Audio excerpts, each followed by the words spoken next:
Welcome to my search engine marketing tutorial, which is also referred to as SEM or search engine advertising. So search engine marketing is different from search engine optimization because what it is advertisers actually running their ads in the search results. So throughout this video, I'm going to be going over what search engine marketing is, how to create search engine marketing campaigns through Google Ads, how to create search engine marketing campaigns through Bing Ads, aka Microsoft Ads. Basically, I'm going to be showing you how to set up search advertising campaigns so that you can drive traffic back to your website and drive more conversions for your business. Now, to finish off the video, I'm going to be going over some of the different search engine marketing ads and platforms that you can use. And then last but not least, I'll be going over some different basics of search engine marketing, just overall best practices and things that you should know before you run your search engine marketing campaigns. So you can look at some of the different timestamps and jump to a specific section of the video, or you can watch this all the way through. So let's get started by going over what is search engine marketing. Today I'll be going over search engine marketing. So I'm going to be going over what search engine marketing ads are, examples of some different search engine marketing ads, the difference between search engine marketing and search engine optimization, and I'll also be going over some different places where you can run your search engine marketing ads to basically reach the entire internet who is searching for things. So let's start by going over basically a definition of what is search engine marketing. So it's the process of advertising your website in the search results. So with search engine marketing, you have advertisements in search engines, whereas search engine optimization, your website appears in search engine results pages because you optimized your website, your content to rank high for specific keywords. So when we look at search engine marketing ad platforms, the two major ad platforms are Google Ads and Microsoft Advertising. Now, those aren't really the only two ad platforms, but they basically account for most of the search engine market share on the entire internet. Some examples of ads include Google Search Ads, Shopping Ads, Microsoft Search Ads, Microsoft Product Ads, Amazon Sponsored Ads, and Pinterest Ads. So Amazon is also a search engine, Pinterest is also a search engine. One thing to keep in mind is there are basically search engine marketing ads on YouTube as well. Those are all managed directly through Google's search advertising campaigns for the most part. So if we come over here and we look at a few more examples, let's start in Google. So with Google, if we search swimming pool basketball hoop, you're going to get a ton of different shopping ads up here at the top. So basically anything where there are products for sale, you are going to see shopping ads at the very top of the page or on the right-hand side of the page, depending on what your actual search engine results page looks like. As we scroll down, we have two more search engine marketing ads here, this one by donerightproducts.com and this one by Amazon. Now, as we scroll down here, these are just basically products for sale. These are not search engine marketing ads. These aren't sponsored. You'll see no sponsored label above them. And if we keep scrolling down, this is search engine optimization. So obviously, Amazon, Walmart rank really high in the search results, Home Depot, the Spruce. So this would be a very tough area to actually rank on the first page for this specific search term. Target, very well fit. So this is the first one that we're seeing that isn't basically a massive corporation, but based on their authority score here, it looks like they are still a pretty popular website, if that is accurate up there. So a 75 authority score. So all of these are search engine marketing. And then as you continue to scroll down, now we have another sponsored, so a search engine marketing ad. Now, search engine marketing is also referred to as SEM. So search engine marketing, SEM, same exact thing. Let's look real quick at Microsoft Bing, another fun outdoor product, the in-ground trampoline. So pretty expensive to install an in-ground trampoline. You're going to need thousands of dollars to do it. And I don't think it's very easy to install either. So in-ground trampoline here, you could see ad. This is a Microsoft search ad. These are Microsoft product ads, very similar to Google. You can basically import your campaigns from Microsoft into Google. But you'll see these are all different advertisements. And right here is the very first organic search listing. So you'll see web right here, whereas these other ones have a very small little ad label. So it's hard to kind of tell the difference between both, which leads to a lot of clicks on advertisements in the search results. So see down here, these are all examples of search engine optimization. Even the videos here, search engine optimization. So just going over some of the different search engine marketing ads that you can run and some of the areas you can run them. Now back to search engine market share real quick. If we're just looking at the major search engines, so this doesn't count YouTube, this doesn't count Amazon, doesn't count Pinterest. It's basically search engines for the web. So Google, Bing, Yahoo, DuckDuckGo are the top search engines in the United States. Yandex is based in Russia and Baidu is based in China. So you're probably not going to be running too many ads on Yandex or Baidu for the most part. Now Google has the massive market share. Bing has a much smaller market share, although if you do run Bing ads, you'd be surprised at how much there is actually in terms of search volume. But between Bing also, their ads through the Microsoft advertising platform are run on Yahoo and on DuckDuckGo. So Bing has Yahoo and DuckDuckGo, I believe AOL and maybe a few other search engines as well. Maybe Ask.com. I'm not sure if Google still has them. But more importantly, if you are running search engine marketing ads, Google and Microsoft advertising are basically the major SEM ad platforms, and they are going to account for pretty much all of the search volume on major website search engines. Now, quickly going over the SEM process. First is set your objective. So sales leads, that's generally the objective that you want to use, but branding and awareness can also be used as well. Now, you don't see that as often with search engine marketing ads because the whole point is to reach people as they're actively searching for something so that you can actually drive somebody to become a new customer for your business. Choose your channel. Basically, Google Ads is where I would always start when it comes to search engine marketing. Set your budget, so just set whatever your monthly budget is and bring it down to whatever that is per day. So you want to set that daily budget. It's very easy to control your budget with search engine marketing ads. You can pause at any time, you can increase budgets, you can decrease budgets. So depending on the results you're seeing, you have a lot of options when it comes to budgeting. So create your landing pages. So you're going to have to create advertisements and send traffic to your landing pages. So you got to make them first if you don't have them already. A lot of people use landing pages on their website, but you should create custom landing pages as well and focus on your conversion rate. Set up conversion tracking as well. So making sure you understand when you are running your budget, what you're actually getting out of that advertising budget. So if you're driving sales on your website, every single sale should be set up as a conversion so you know how many sales you've driven and how much revenue you've driven from those sales. Target keywords. You want to target relevant keywords for your business. I'll go over a little bit more detail about targeting keywords. Create your advertisements. So after you target keywords, you want to create advertisements that are very relevant to your keywords.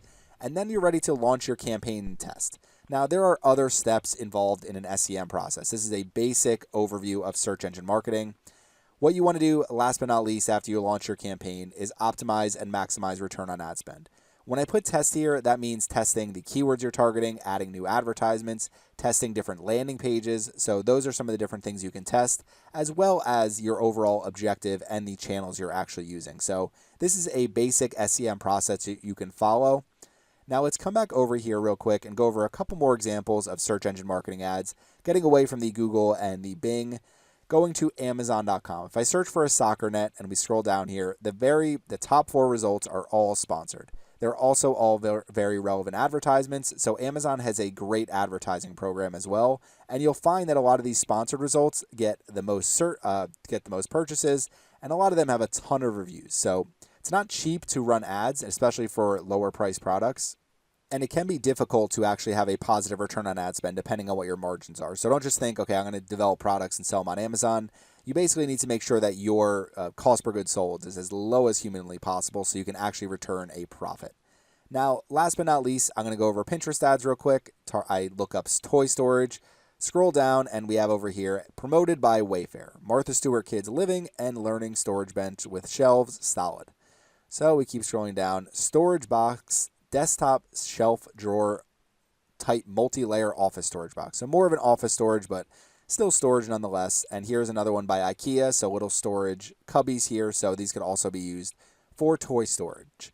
So you'll see even over here, promoted by Amazon, same thing, 2-shelf storage cabinet, kids bookshelf. So if we come back over here, what I want to go over real quick before we finish off this video is just the basic looking at the process of search engine marketing if you are running a Google Ads campaign. So assuming you have your conversion tracking set up, we'll come back over here to all my campaigns, and we'll click on, this is a search campaign. So when you go into a search campaign, it's going to pull up all of your ad groups. Your ad groups are used to organize your advertisements based on where you want to send traffic to, based on what you're actually targeting.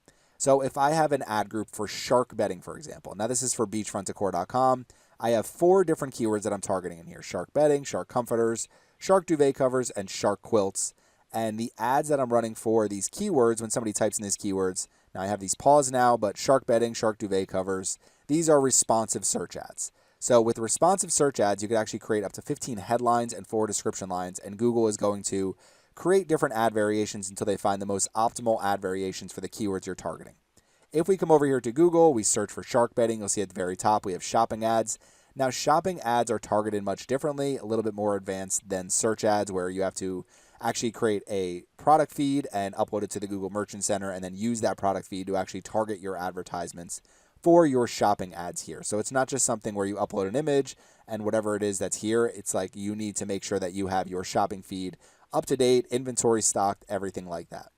Now, if we come down here a little bit, some sponsored results, Pottery Barn Kids and Wayfair. So these are also examples of search engine marketing ads. Let's just look at Wayfair. If we click on Shark Betting real quick, sorry for costing you some money, Wayfair, but you'll see some really relevant results here. A great landing page for Shark Betting, exactly what people are looking for. Hopefully people come in and buy something. That's the ultimate goal of what Wayfair is trying to do. So I have a page on my website for Shark Betting. You can see a bunch of different Shark Betting sets for sale. So hopefully people come in here, click on Learn More, and that will bring them directly to my Amazon affiliate product. And this page is all geared towards Shark Betting. So finishing off our video, what is search engine marketing? It's the process of advertising your website in search results. It's for paying for paid listings in search engine results. It's also called search engine marketing. Basically, Google Ads and Microsoft Advertising, formerly Bing Ads, are the main channels for search engine marketing. So if you want to get started, those are the two to get started with. I will have a tutorial released for search engine marketing, hopefully in the next week or two, going over how to create Google Ads and Microsoft Advertising campaigns. The next portion of my video, I'll be setting up a Google Ads search campaign. So I'm just going to be giving you a strategy and an overview for how to set up search advertising campaigns that drive you conversions from Google Ads. So let's get into it. Today, I will be creating a Google Ads search campaign using the new Google Ads interface. So I'll be giving you a step-by-step tutorial for how to do that. I'm going to show you some basic information related to conversion tracking using your Google Analytics 4 account. So I'll be showing you how to track a specific page on your website as a conversion. In my case, my conversion event is affiliate clicks. So the goal for me is to actually get people to come to my website and click off to some of these products. And when they click on this and get sent out to one of my affiliates, that counts as a conversion. So that is what I will be tracking today within my campaign. Now, if you have a Shopify website, all you really need to switch is the way that you are tracking conversions within Google Ads. If you don't know how to install Google Analytics 4 or you don't have it installed on your website yet, what you can do is follow along with some of my tutorials that I've already published to YouTube, and I will link these in the video description. I show how to install Google Analytics 4 with Google Tag Manager, how to install it on WordPress, how to do it manually, how to install Tag Manager, Analytics 4, and Search Console, and then how to install it on Shopify as well. So I will be going over all of this information and improving my overall Shopify tutorials as well. So if you're working with a Shopify website, you can still follow along with this tutorial. The main difference will be the conversions that you actually add within your Google Ads account. Now, I will be adding some more tutorials on my channel related to Shopify, so be on the lookout for those because I'm going to be doing a lot of new Google Ads content now that there is a new interface to work with. So one thing I want to go over before we get started with the campaign creation is the website I'm working with today is brickpop.com.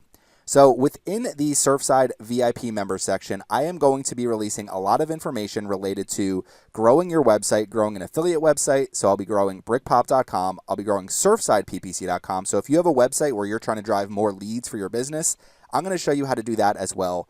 I'm going to be growing the YouTube channel as well. So my goal is to basically get these websites and this YouTube channel as many views as humanly possible. Now, once you sign up for Surfside VIP, it's a $2.99 per month membership fee. You get access to all of my premium content. I'm going to be writing a brand new book that will only be available in the member section and releasing a long course related to growing your website only in the member section. So if you're interested in this, you can join by going to surfsideppc.com/membership. And from there, that will allow you to actually join directly from my YouTube channel, and you will get access to all of my premium videos. Now, let's get back into Google Ads here. And where we want to start is first and foremost with conversion tracking. So I already have the conversion added to my Google Analytics account. So within Google Analytics 4, if you go to the admin section, the very bottom left, one of the things you're going to see here is conversions. So my conversion right here, and you can see it is already tracking properly, is affiliate clicks. I have 61 total conversions for the month. Still growing this website, not getting much traffic yet, but we should see a lot of growth within the next few months. So what we want to do is we want to add some new conversion events. What you're going to see right here is new event name. So if we come back over here and we go to events, so we're still in the admin screen, right above conversions is events. So you can actually set any of these as different events as well. So if you're trying to track, for example, a form submission, you can track that as well. So if there's anything that you are trying to track here, any existing events, you can just mark them as a conversion. And once you can do that, you can actually import that conversion into Google Ads once you link your Google Analytics 4 and Google Ads account. Now let's keep it really simple here, and we're going to create a new event. And what we want to do is first, so we'll click over here on the blue create button, and what we want to do first is name our event. So we're going to click here, and if we scroll down, you can see there's a lot of different events that you can add. So if you want to do an add to cart, you can use that as an event as well. Begin checkout, checkout progress. There's a lot of different things that you can track. In this case, let's just keep it simple. We're going to do generate lead, and then what we're going to do is not event name. So there's a lot of different parameters you can choose from. But in this case, we are going to do a specific page on our website that we want to track. So it's going to be page location, and basically what they're looking for is a URL. The input must start with either HTTP or HTTPS. Now what I'm going to do is contains. Now there's different page locations you might send people to after they actually become a lead on your website. You can also track these using form submissions, so that's another way to track conversions. I will include a lot of conversion tracking tutorials directly in the video description because there's a lot of different ways to track conversions, and I have a 2-hour video on my channel for different ways to track different types of conversions for your business. This, we are going to do page location contains, and here would be the value of the page that people get sent to after they actually become a lead or a sale. So for example, if you are selling something on your website and after somebody finishes purchasing, they go to an order confirmation page. So let's just use that as our example. People will only hit this website after they actually purchase something from your website. So let's just say you're selling a course, maybe you're selling whatever it is that you're selling. So people hit this order confirmation page at the very end of it. This would count as a conversion. Now, another popular one that people do is just a standard thank you page. So basically, thank you for signing up to our newsletter. Thank you for signing up to whatever it may be. And that will be a new way that you could also track this as well. Now, let's just pretend this is order confirmation. So we'll come over here, we'll do order confirmation. So as long as the page location contains that, then this will count as a conversion every time someone hits that page. So our custom event name, we have to remember this, generate lead. And what we're going to do is we're going to click on create. Okay, so now we have generate lead when the page location contains order confirmation. So now that we have that new event, we're going to copy this custom event name right here. So we can copy it right here again. Click on the X, and what we're going to do is we're going to come down to conversions. Now you're going to see mark your event as a conversion. So you're going to see click conversion. So they'll actually walk us through this step by step. Now click new conversion event. This is pretty cool actually. And then what we want to do is name your event. So our event name is generate lead. So they stopped giving us prompts here, but we want to put generate lead in here, and we want to click on save. Okay, so we're going to click on the X here because that stopped working for us. Now generate lead is counted marked as a conversion. So even if we don't have any events yet, what we're saying, and it's not going to show up here till we start getting some events here, but what it's going to say here in conversions is we're going to see generate lead, and every time somebody hits that page, it will count as a new lead. So now what we need to do is come back over here to our Google Analytics 4 account. Now, one thing to keep in mind is my Google Ads account and my Google Analytics 4 account are both under the same exact Google account. So if I come over here to product links and we click on Google Ads links here, what you're going to see is no links yet. Click link to create one.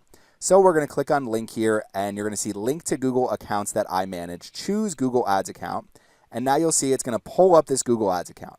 You'll see the account ID right here. So let's come back over to our Google Ads account.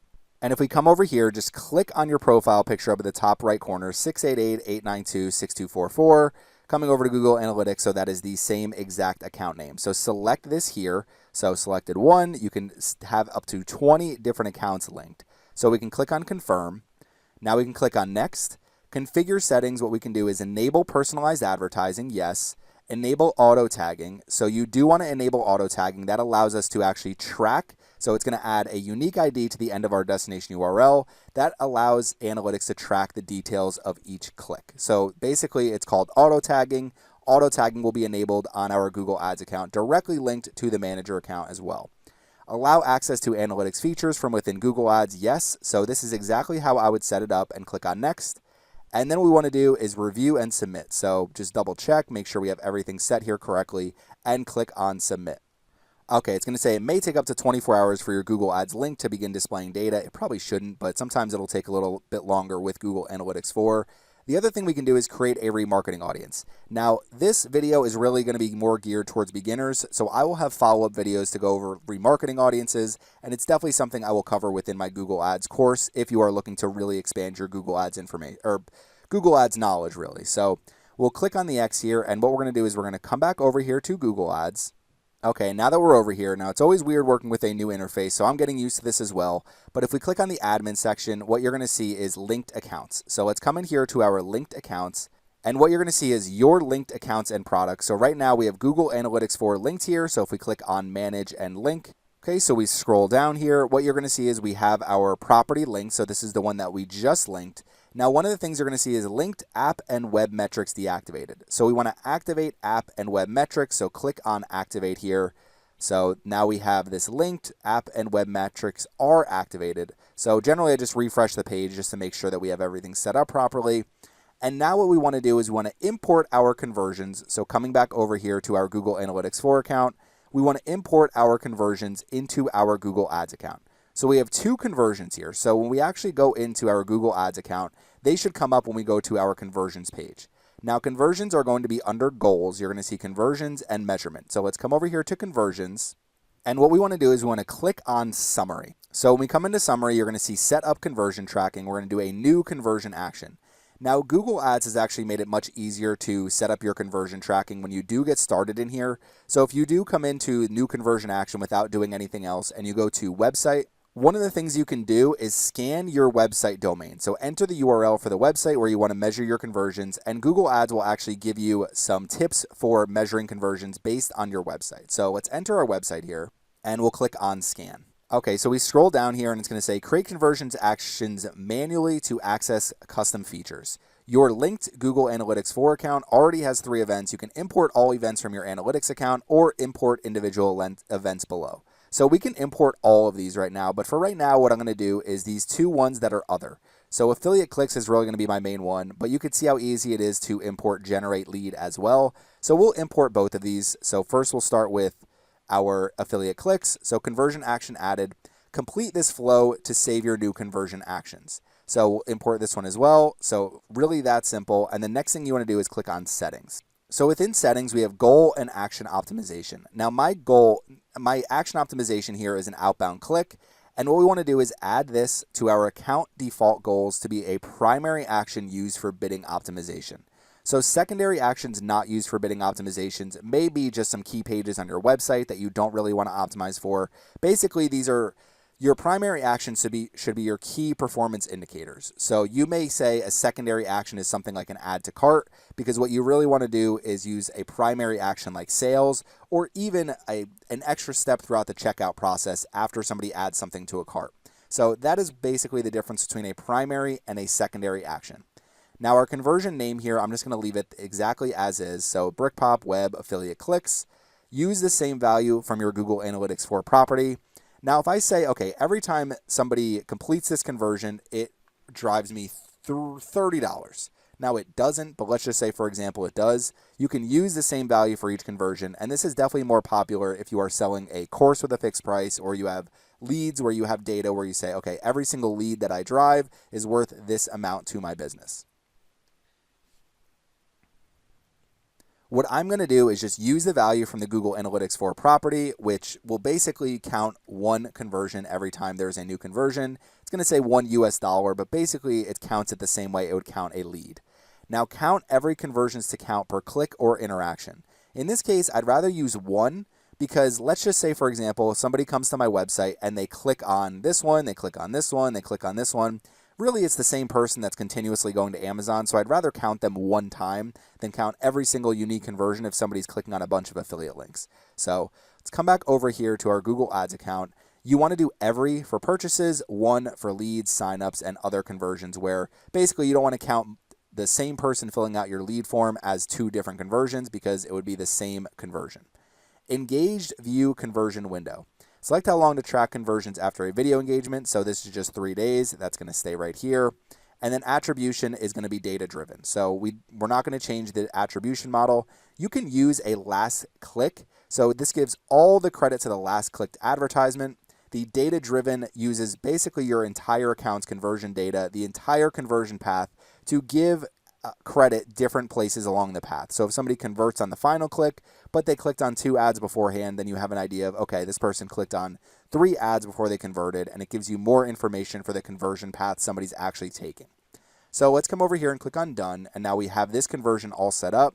Outbound click, we're not going to, or the other one here, the generate lead, we're not going to do anything with. Outbound click is going to be the main conversion goal that we are optimizing for. So let's scroll down here. Now you can create conversion actions manually. That's not something that we're doing, and we want to turn on enhanced conversion. Uses the information customers provide on their website, which can help improve measurement and optimize your campaign. So we're going to turn this on, and we're going to click on agree and continue. Now, I'm not actually collecting much information on my website, but that's fine. We'll just still use enhanced conversions. So we created 2 conversion actions. We're all done. Now we're ready to create a campaign that actually optimizes for our conversion action. So we can go through this little process here if we want. Easily manage conversion actions with goals. Apply account default goals to get the most out of your budget. Track conversions for optimization or optimization. Return to the table view anytime. So we'll click on done. Very useful, I guess. Okay, so let's come back over here to campaigns, or we could just go to right here to create, and we're going to create a campaign. Now they also have conversion action here in create, so that's actually a new thing that I like. Okay, so what's your campaign objective? Now I consider this objective a lead because it's different than a sale. Even though it's technically driving a sale to Amazon, I would recommend using sales when you actually have a specific revenue attached to whatever action somebody's taking. In my case, I'm counting every single outbound click as 1, so we're going to count this as a lead. So we're going to click on lead here. So conversion goals, group your existing. We're not going to do this. Yeah, we'll leave the guide. So what we're going to do is this one here, we're going to remove our other goal, and we're just going to use our outbound clicks goal. So this will be the one thing that we're optimizing for. Now it's saying it's inactive because we haven't driven any yet, but once we start driving them, it'll start counting these as a conversion.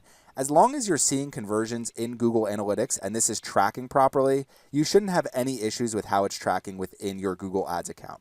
So we're going to click on continue, and we're going to keep going on with our campaign. Now I'm going to create tutorials for each of these campaign types, and that will basically be what I put into a course. So I'm going to combine all of these tutorials into one course. So let's come over here to my search campaign. I do want to do more around Shopify for the course, so we'll definitely have a shopping campaign in there, and we'll be using Performance Max with a shopping campaign. I may just recreate the search campaign for my Shopify website as well. Now let's keep scrolling down here. How we'd like to reach our goals, website visits. So we can enter our website here, brickpop.com, and scrolling down to our campaign name, let's just say Brickpop Search Campaign, and we'll just keep it like that. So we'll click on continue. Okay, so what do you want to focus on? We'll just go through this ourselves. What do we want to focus on? Conversions. Now, the overall setup here isn't too much different in the new interface, so you're not seeing a major difference, but I'd rather create tutorials with the new interface than the old interface. We want to focus on conversions. We can set a target cost per action. So basically what that means is, let's say every conversion for our business is worth $30 like we mentioned before.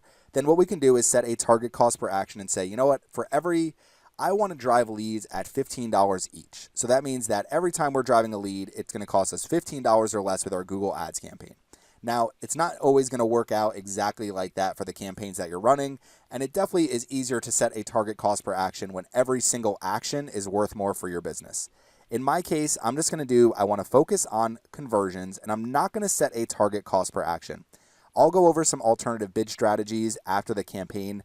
There's different strategies you can use on Google Ads depending on what client you're working with, what website you're working with, what your overall goals are, and really what your overall budget is as well. So for large budget clients, it's much different than for somebody who does not have a large budget.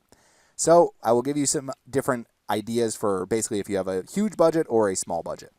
So we want to focus on conversions. This is going to be our bidding strategy. It's going to do the maximize conversions bidding strategy. With this, it would be the target CPA bidding strategy. So I'll go over bidding strategies more in the end of this video. Let's click on next here. Now, campaign settings, I always recommend just running these on the search network and including Google search partners. You can try to include the Google Display Network. I generally prefer to run Google Display Network campaigns completely separate from search network campaigns. If somebody can show me otherwise where there's data that says opting into the Google Display Network is a good idea, then that's something that we could always try in the future. But let's just stick with what I generally do, and that's going with the search network campaign. The main thing with display expansion, it's going to say show your ads in more places and get more conversions at a similar cost per action. If you have a larger budget, this is something you can test for sure. But let's just pretend we have a small budget, which we do. We're going to use the search network campaign here.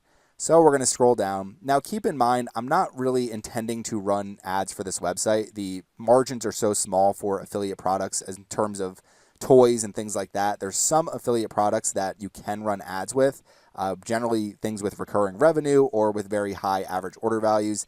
These are not. I mean, if somebody comes in here and purchases this toy here for $13, my commission is basically nothing on that. So I have to drive clicks and conversions for it to make sense for me to actually run Google Ads campaigns. So next is going to be location targeting. So very quickly, if you go to location options, I always recommend using presence. People in or regularly in your targeted locations. Now, if you sell all over the world and you're doing all countries and territories, then just keep presence or interest. For more limited scope types of advertising campaigns, let's just say even it's the United States, I'd rather target people that are actively in my targeted location. So presence or interest only really makes sense to me if you have a really large location that you're targeting.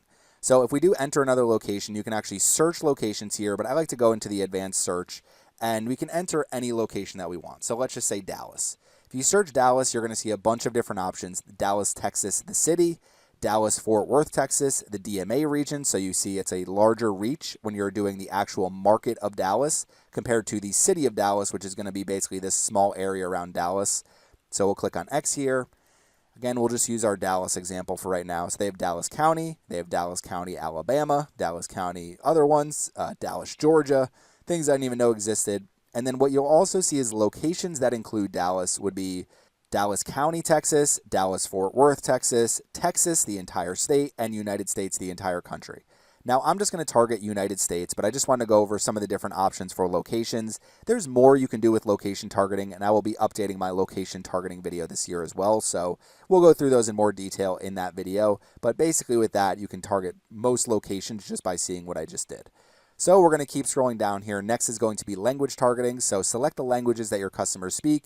If you're targeting multiple languages, you can add multiple languages here. You can run campaigns based around multiple languages. So it depends on the overall strategy that you're using. I'm just going to stick with English for the language that my customers speak. So let's keep scrolling down. Audience segments. So you can add audience segments to your campaign. And one of the things that you may want to do is add an audience segment such as a customer list to either exclude them from your campaign, or you can use customer lists to build audiences as well. You can also bid higher for people that are on customer lists, but it really depends on what your overall goals are. Now, if we come over here to browse, you're going to see some of the built-in audiences directly through Google Ads. And then how they have interacted with your business is going to be your data segments. So I can do all users of brickpop.com. I can do purchasers of brickpop.com here. So we can do this and just add this to our campaign and do absolutely nothing and just observe how all users of brickpop.com actually perform within this campaign. Now, I don't get enough traffic. This is saying 0, so I haven't built this audience yet. So it's probably not building at all, but once you get more traffic, it's definitely easier to run remarketing campaigns. We're going to come back over here. So a few different things, who they are, detailed demographics. So if you want to say, okay, we're targeting homeowners, you can add those to your campaign as well. So different options for audience segments. And basically with audience segments, you can observe how they are performing within your campaign, specific audience segments. So if you're trying to target parents, for example, for BrickPop, I could say, okay, parents of infants, toddlers, preschoolers. It makes sense for me to target these 3 different detailed demographics because those are going to be people that are most likely buying for my website. Now, if we come up here and we do a few more things, education, home ownership status, employment, marital status, affinity audience are going to be much more broad. So these are very, very broad audiences. I generally don't use these for search campaigns too often. Combined segments I will use every now and then in-market segments you can also target as well. People who are actively researching or planning something related to whatever it is that you are promoting. So let's come over here to search, and one thing I could do is, let's say I'm targeting toys. So if we come over to toys and we do what they are actively researching or planning, you're going to see in-market for toys. Now, some of the other in-market audiences, infant and toddler feeding would work, baby and children's products would work, potentially board games. People who are in-market for baby and toddler apparel are probably looking for toys as well, because if you have a baby, you're looking for toys, apparel, pretty much everything all the time. Now, there's also things, water activities, equipment, and accessories. Probably not what I want to target here. But if you scroll over in any in-market segment, what you're going to see is people interested in purchasing whatever it is that this in-market segment is. So in this case, equipment or accessories for swimming or other aquatic sports. So we'll do in-market for toys, we'll do babies and children's products, we'll do all users, and we'll just keep those three for right now. So we're observing those three audiences right now. Now, you could do targeting, but basically this narrows the reach of your campaign only to these selected segments. So you definitely want to select more segments if you're narrowing your reach at all, but I really recommend it to use observation over targeting, because then you don't narrow the reach of your campaign and you can adjust the bids on your selected segments. So that's what we want to do, is observation. Now, broad match keywords. So Google Ads has actually improved broad match keywords. Basically, they got rid of what were called modified broad match keywords. There are 3 different keyword match types: phrase match keywords, broad match keywords, and exact match keywords. For large budget campaigns and campaigns where you want to test, you want to optimize, you should just turn this on. Use broad match keywords for your entire campaign. There will be more of a testing period. So over the first month or two, you may end up noticing more irrelevant search terms in your search terms report. You may notice that there are certain things your ads are being triggered for where it's not as targeted as it would be with phrase match and exact match keywords. So definitely use this for if you have a larger budget, if you want to do a little bit more testing. If you're saying, okay, I would rather just use some of the keyword match types, you can still use only broad match keywords even if you turn this off. So a lot of times I'll turn this off anyway, just because there's times where you may want to test an exact match keyword somewhere or a phrase match keyword somewhere where you want to keep things a little bit more targeted. So that's why I turn this off generally. But I have moved more towards using broad match keywords. It really depends on what account you're working on. So we're going to keep this off for now and come over to more settings. Ad rotation, we want to prefer the best performing ads. You can set start and end dates for your campaign. So if you want to schedule this campaign for a later date, you can. Come over here to more settings, ad schedule. So if you only want ads to run Monday through Friday, 9 to 5, then you can do that as well. Brand restrictions you can add. I'm not going to go over that in this video. I will create a separate video about brand restrictions and campaign URL options. I don't generally use this too often, so not going to go over it in this video. So let's click on next, and now we can get started with building our ad groups. So it's going to start with, so a new keyword experience. Your keyword suggestions. These keywords were generated based on your website's content. Edit or remove keywords to customize your campaign. So you could enter different URLs up here at the top. Basically, they're saying based on a lot of the content that I have on my website, on some of the product categories I have on my website, these are some of the keywords they would recommend targeting. Now, what you don't want to do is create one ad group targeting all of these keywords, because somebody who's searching for Montessori toys for 4-year-olds probably looking for something different than somebody who is looking for best toys 2023. So just keep that in mind as you're targeting keywords. Now, generally what I will do, and this is usually the way that I try to structure my campaigns, is when I'm creating ad groups. So we'll start with our first ad group. One of the easiest way to organize your ad groups is by coming into your website, understanding exactly where you want to send traffic to. So if I start with Montessori bath toys, and I take this page right here, so we'll open up this page. Okay, so we have Montessori bath toys here at the top. Now, I'm all about trying to drive relevance within my Google Ads campaign. So I want my advertisements, I want my keywords, I want my landing pages to all line up as much as I possibly can. So with my ad group here, we're going to name our ad group, and we are going to do Montessori bath toys. Okay, so this will be our first ad group, and we could do get keyword suggestions. And what you could do is actually take your URL here. So we'll copy our URL, come back over to Google Ads, enter our URL here. You could also enter the keywords here and just do Montessori bath toys and update our keyword suggestions. So yes, replace the current keywords. Okay, so now these are the keywords that they recommended: Montessori bath toys, Montessori, Montessori bath time, and best Montessori bath toys. Truthfully, if we just target this as a broad match keyword, it will match all of these searches as well. So you don't really need to add each of these individual keywords. If you just want to add this keyword here, Montessori bath toys is the same exact keyword as bath toys Montessori. Even if you're using phrase match keywords, it should still probably match all of these different search terms here as well. So depending on the types of keyword match type that you want to use, So for this campaign, what I'm actually going to do is I'm going to start with broad match keywords because I want to use that as an example showing the search terms report. So we'll do that in a follow-up video and then go over some different ways to optimize in a follow-up video as well. So for enter keywords here, Montessori bath toys, we're just going to do the broad match keyword and we're going to scroll down, do one keyword in this ad group. Now, I'm not someone who says you need to use single keyword ad groups. You can add more keywords to an ad group, especially if it makes sense to add multiple keywords depending on what your landing page actually is. So that's one thing to keep in mind. Some people are only believe in single keyword ad groups, but most people basically will say, we can add 5, 6, 10 keywords in a single ad group if there are enough relevant keyword phrases that wouldn't actually match well enough with this broad match keyword. Okay, so from there, we now have our ad group, Montessori bath toys, the keyword we're targeting, Montessori bath toys. You could leave the other keywords in there if you want, but we're just going to leave that one right there. If you want to grow your website organically and watch me grow a new website in the process and learn how to create a successful YouTube channel, join Surfside VIP. It is my members only section where I'll be going over SEO, affiliate marketing, keyword research, and more. If you join, you will get access to all of my premium videos and all of my website courses.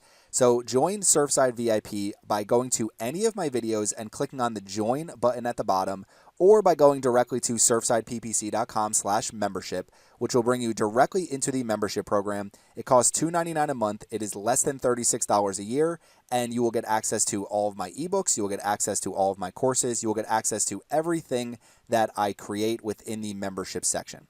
Okay, let's get back to the video. Scrolling down and our final URL. So this is your landing page. So we want our landing pages, ads, keywords to all match. Let's copy our landing page here. Come back over to our final URL and we're going to paste, make sure we do this properly, paste that there. So now we have our final URL set.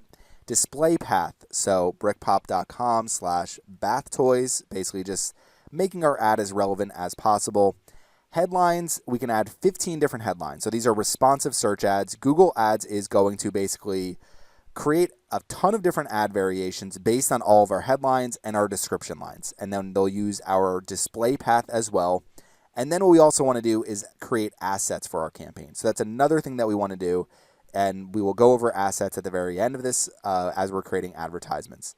But now what we need to do is add 15 headlines. Now the key with adding headlines, and what you could do is come over here to more ideas. They'll give us a couple different ideas. So we could do Montessori bath toys. What you can do is say, I want to pin this in position 1. You could also do best Montessori bath toys and pin this in position 1.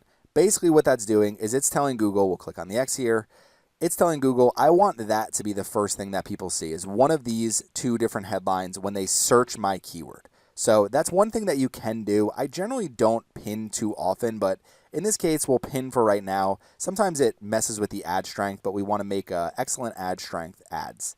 So let's keep coming down here and adding more headlines. So I generally do the brand name. We can do the Brick Pop Toy Shop. Okay, so we'll do a couple different things like that. Make sure we do Brick Pop. Okay, so now we have 4 headlines. If you come over here to add headlines and do view ideas, so I use this all the time, call to action phrases, order online, shop online now, could do affordable options. Basically, the best way to create your advertisements is to use a variety of headlines. So you don't just want everything to be a variation on Montessori bath toys or best Montessori bath toys. You basically want to use all sorts of different headlines here. And again, Google Ads will mix and match your headlines. If we come up to the top here, just looking at here, so Montessori bath toys, Brick Pop Toy Shop. We do shop the best bath toys, and we'll keep scrolling down here. So we'll use that one. We'll do shop the best bath toys. We'll do shop Montessori bath toys, educational bath toys. So we'll use a few different ones with bath toys in there, and that should be enough for that for now. And then we'll add all of our headlines. I always use all 15. So we'll add some more here. So we'll just do shop our toy selection. We have educational toys. Your kids will love our toys. Okay, and the last 2, what we'll do is just official website and high quality products. So now I think we have all 15 here. We have 1 left. Okay, we have 1 headline left here. So let's say, now you'll see there's things with inventory, there's things with location, shipping. So let's just say in stock and ready to ship. Okay, so now we have all of our headlines here. Our ad strength is still average. We need to fill out our description lines. So we're going to click on the X here and let's fill out our description lines. There's 4 description lines here. So for these, I'm going to fill out all 4, and then they will give you some ideas here. And if you come to make descriptions unique and click on view ideas, they'll give you any ideas that are there. Generally, they don't have a ton of ideas, especially if you just created your account. So I will add 4 description lines here. I'm going to fast forward through this part a little bit because writing description lines is a little bit boring. Okay, so we added our 4 description lines here. My ad strength is excellent. So that's what you're looking for, is an excellent ad strength. If we look at our description lines, shop the top-rated Montessori toys for bath time at Brick Pop. Discover the best selection of Montessori bath toys and educational toys that we love. High-quality Montessori toys at the best prices. Shop our bath toys today. Shop exceptional Montessori bath toys at unbeatable prices. Get your toys at Brick Pop.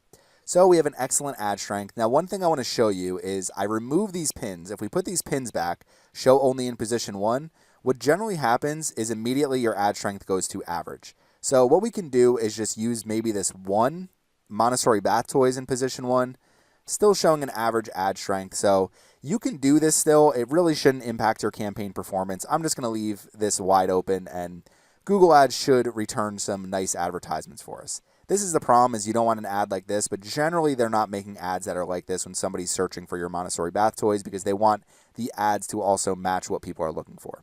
So that is really a matter of preference. Maybe we will just pin these because I'd rather have these 2 in position 1 and give Google the ability to put whatever else they want in these other positions here. So we have our final URL, we have our display path. If we keep scrolling down, we have our 15 headlines. Keep scrolling down, we have 4 different description lines, and next is going to be business name and logos. If you don't have a name or a logo, Google will use your URL to add them for you. What you have to do here is click on Get Access, and you have to complete the advertiser verification. So this is something that maybe I'll create a video showing the advertiser verification, going through this process. For right now, I'm not going to go through this, but basically for more features and fewer limits, complete advertiser verification can take up to 20 days to be reviewed. So this is something that we do want to add here, and I will go over a little bit more about this. Now, they are making sure that they verify every advertiser that uses Google Ads, so you need to complete the advertiser verification. Otherwise, they may limit your ability to run ads on Google. So let's come back over here. We will do this in a follow-up video so we can get our advertiser verification actually approved. Next is going to be our site links. Now, this is saying improve your responsive search ads by improving headlines and descriptions. Basically, we're average here because we did the 2 pinned headlines at the very top. So what we want to do next is add some site links. Add 4 or more to maximize performance. You can add site links at the campaign level, and you can add site links to the ad group level.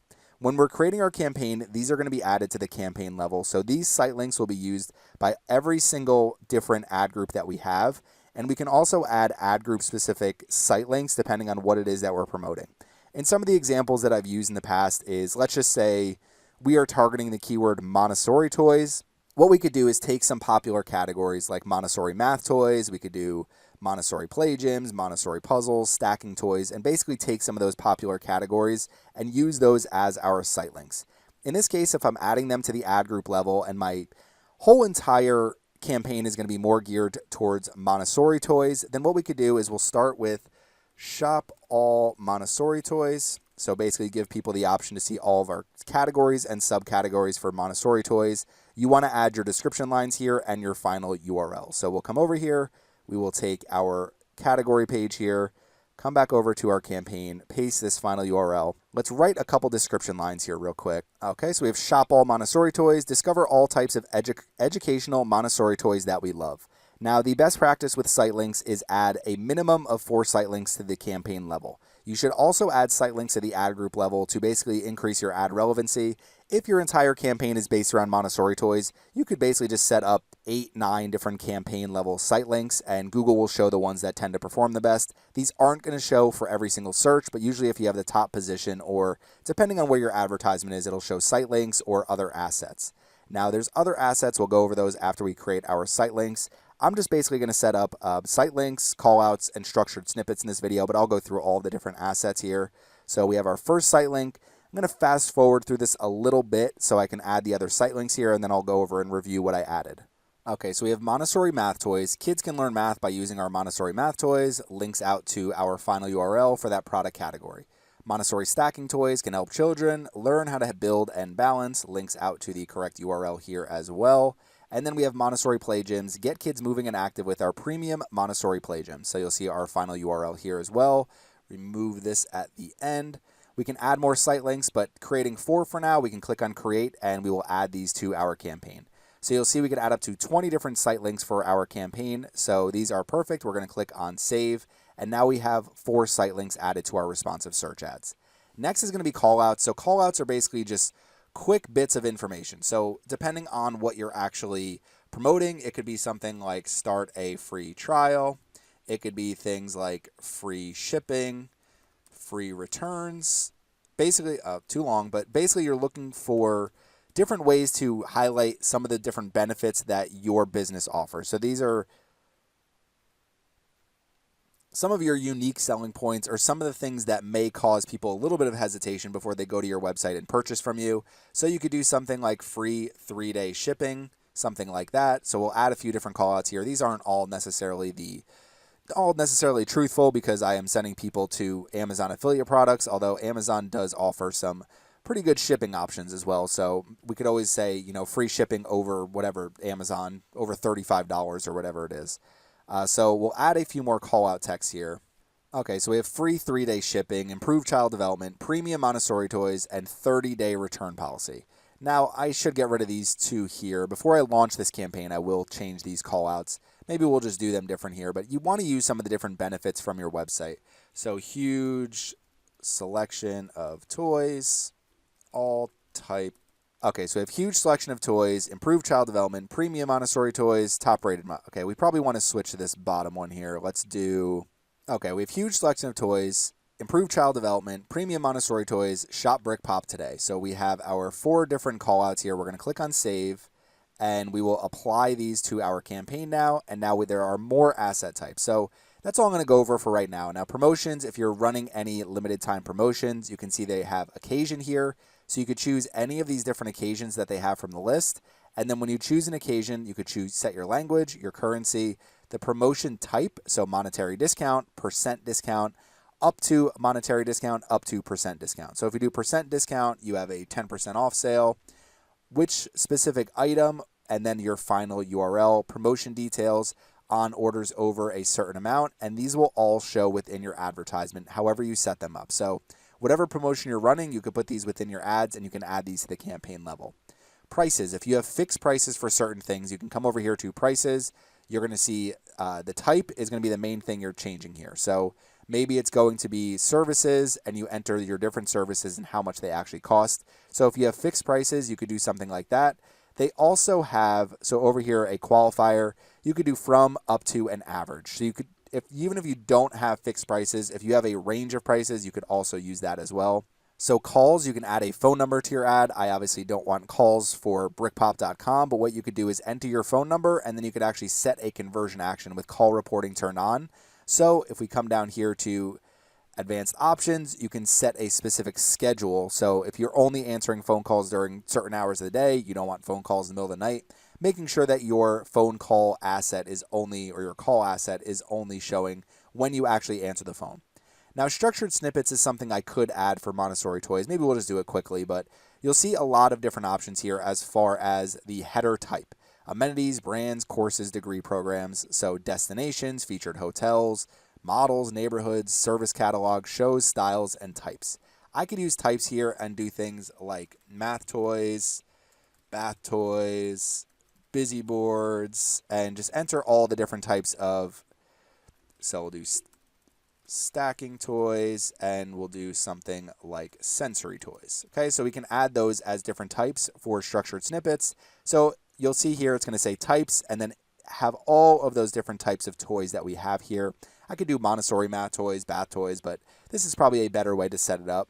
Now you could also do, if anything applies to your business, you can change the header type. So if you're a hotel, you can list all of your amenities. Maybe you have a lazy river, you have free breakfast, whatever it is. So we'll do types here and we will click on save and we will apply this as well. So now we have our structured snippets, we have our call outs, we have our site links. So let's come down here to lead forms.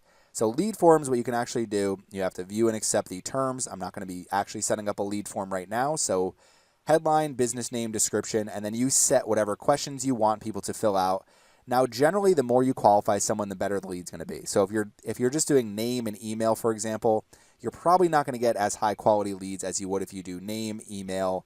Maybe you want to do company name. Maybe you want to do something like, you could add your own qualifying questions here, but you could do name, maybe city, just to make sure they are in an area you actually serve. So depending on what types of leads you're trying to drive, you can also add lead forms directly to your campaign as well. If you have a mobile app, you can add a mobile app to your campaign too. So we've added our assets here and gone over some of the other asset types that you can use. So we're going to click on done. And now we have our advertisement created. We're targeting Montessori bath toys. Our ad group is Montessori bath toys. And based on our ad, we just enter this here to get keyword suggestions. This is the final URL where we will be sending our traffic to. So let's scroll down here. We're going to click on next again. Next, we want to set our average daily budget for our campaign. Now, one of the things you're going to see is for the month, you won't pay more than your daily budget times the average number of days in a month. So the average number of days in a month is 30.4. So take your average daily budget. If you say $10, for example, that means that, now this is a really low budget, but that means that over the course of a month, you're going to spend around $304. You won't spend more than $304. If you're not hitting your daily budget every day, you're obviously going to spend less. Now, the way Google Ads works is they're going to spend your budget differently on different days, where one day you may spend $12, the next day you may spend $8. The next day you may spend $15, the next day you may spend $7. But it's always going to even out over the course of a month. So if you stop your ads after a week, you may spend more than $70 in a week if you have a $10 daily budget. Google isn't saying we are going to spend exactly $10 every single day.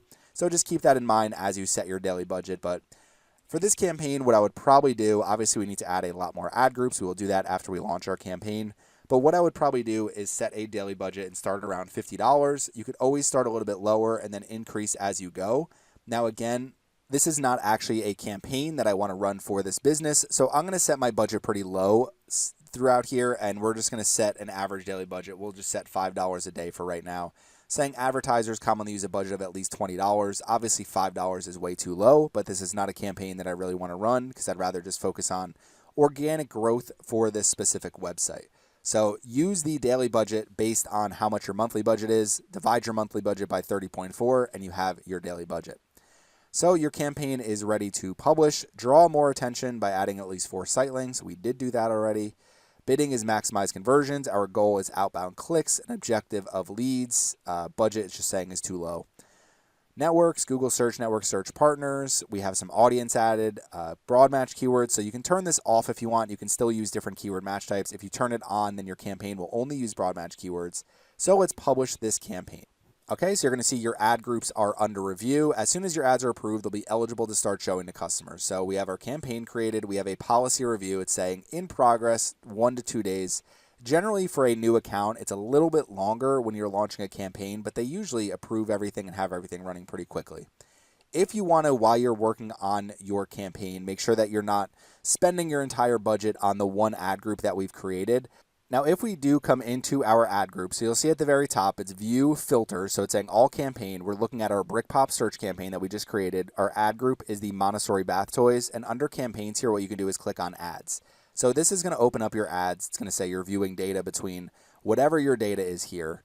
Scroll down, and what you can do, now this ad is still under review, but for right now, we can pause our advertisements as we continue to build out the rest of our campaign. So let's come over here to ad groups, and the next thing that we want to do is start creating more ad groups within our campaign. And let's just say I want to create an ad group for all of these different product categories that I have on my website. So what we could do next is we did bath toys. Let's just go right to busy boards. We'll copy the link address because we're going to be sending our final URL. This will be our landing page for this ad group. So let's come over to Google Ads. Now I'm just going to create one more ad group here because once I create one, you kind of get the idea of, okay, this is the process that we're using. Just continuously create ad groups, target keywords. So let's click on the plus sign. Okay, so setting up our ad group. There's 2 different options, standard and dynamic. I will go over dynamic ad groups as well, so dynamic search ads. We're going to stick to standard for right now, and we will use Montessori busy boards. Okay, so we'll enter our URL here so we can scan for some keywords. Maybe we'll add a few more keywords here. We'll do get keyword suggestions. See how it works with just our landing page. Okay, so they gave us way too many here, but what we could do is you're seeing busy board toy. Maybe we'll target busy board toy and Montessori busy boards. So both of these are targeted keywords that we can use for this ad group. So we'll use both of these and see how this keyword actually performs.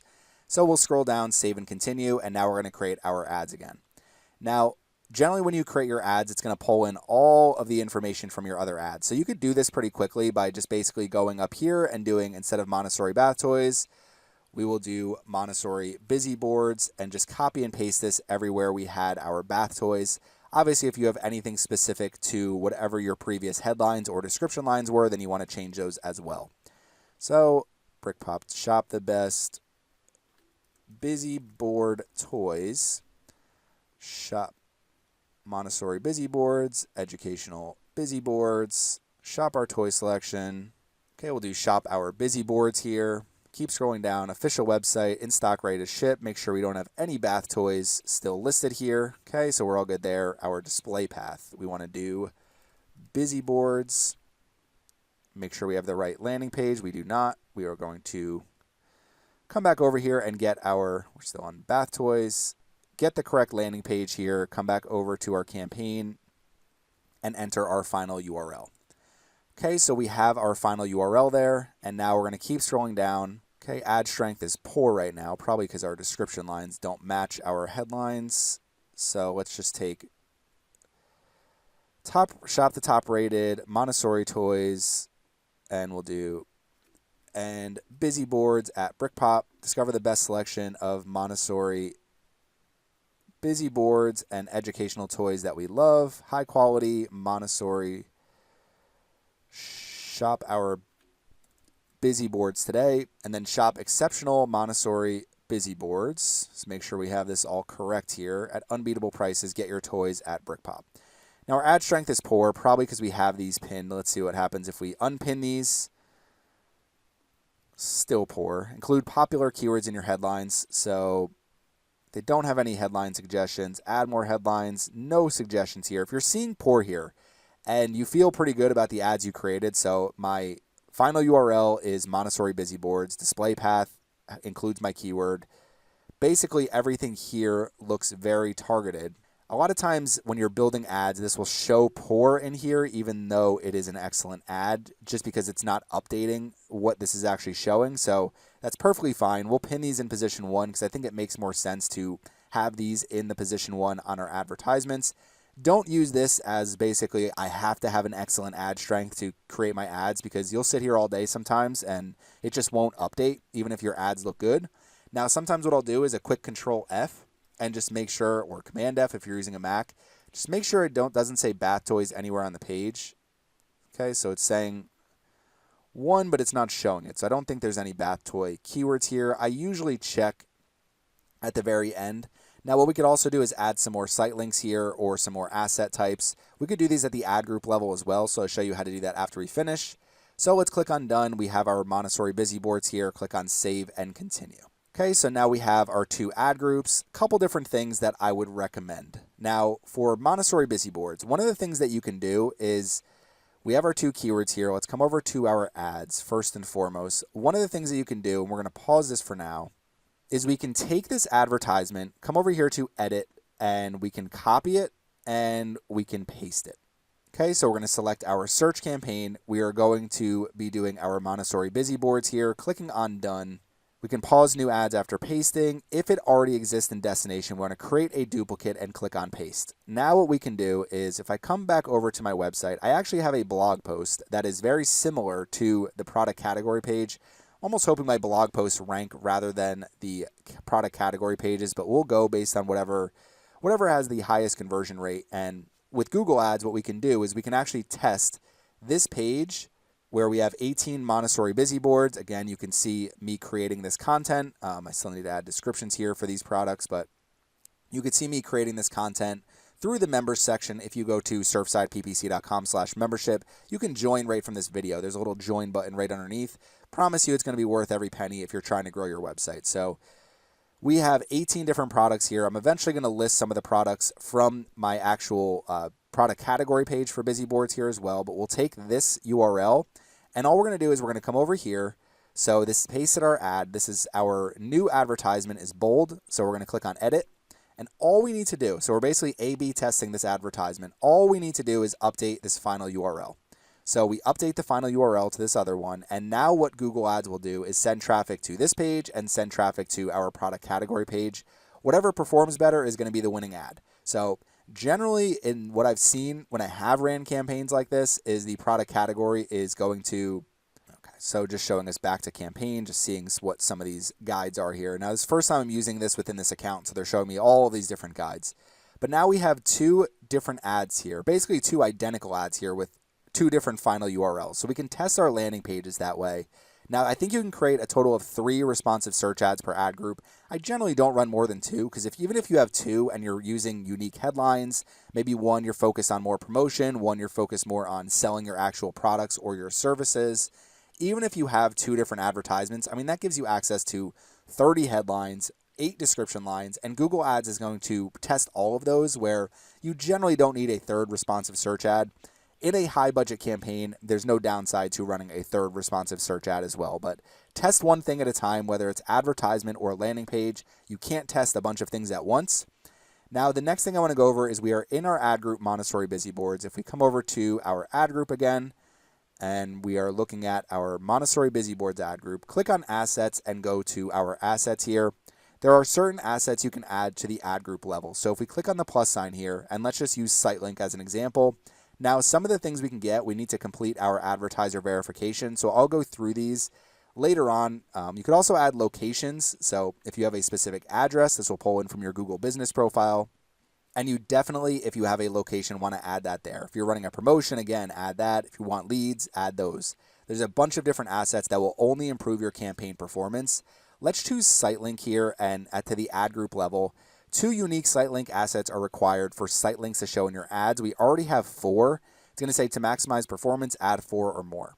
Now, what's going to happen is if we create an ad group level site link extension here, it's going to take precedence over our campaign level site link extensions. So you still want to use campaign level site links, but if you use ad groups, you can basically make your ad more relevant.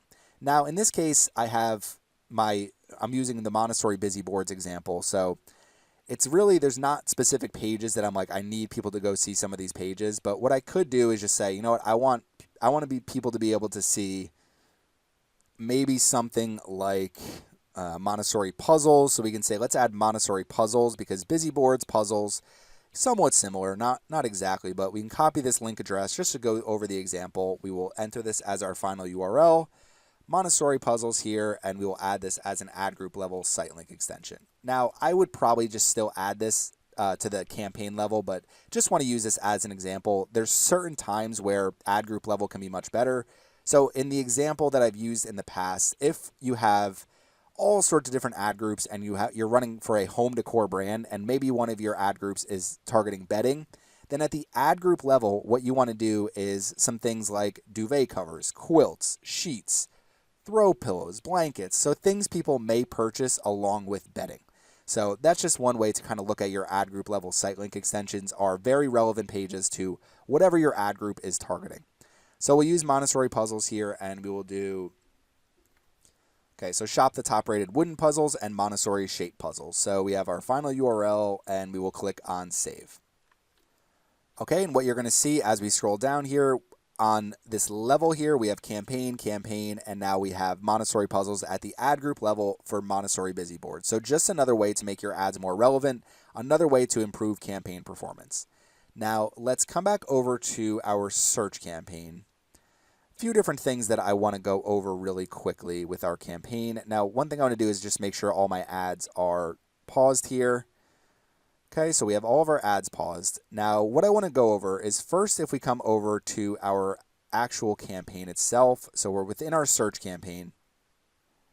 Okay, first things first, optimization score up here. So this is going to show basically everything as far as our optimization, and they may give us some recommendations. Sometimes they may say increase your budget or target all these different keywords. So use whatever recommendations seem like they make the most sense for you. You don't have to raise your budgets because Google Ads tells you to. You don't have to target every keyword because Google Ads tells you to. So this is one option as far as looking at your overall optimization score. Now, if we come over to our search campaign and click on the little gear here, we can open up our campaign settings just to make sure we have everything the way we want it to. Goals, use campaign-specific goal, outbound clicks, customer acquisition, bid equally for new and existing customers.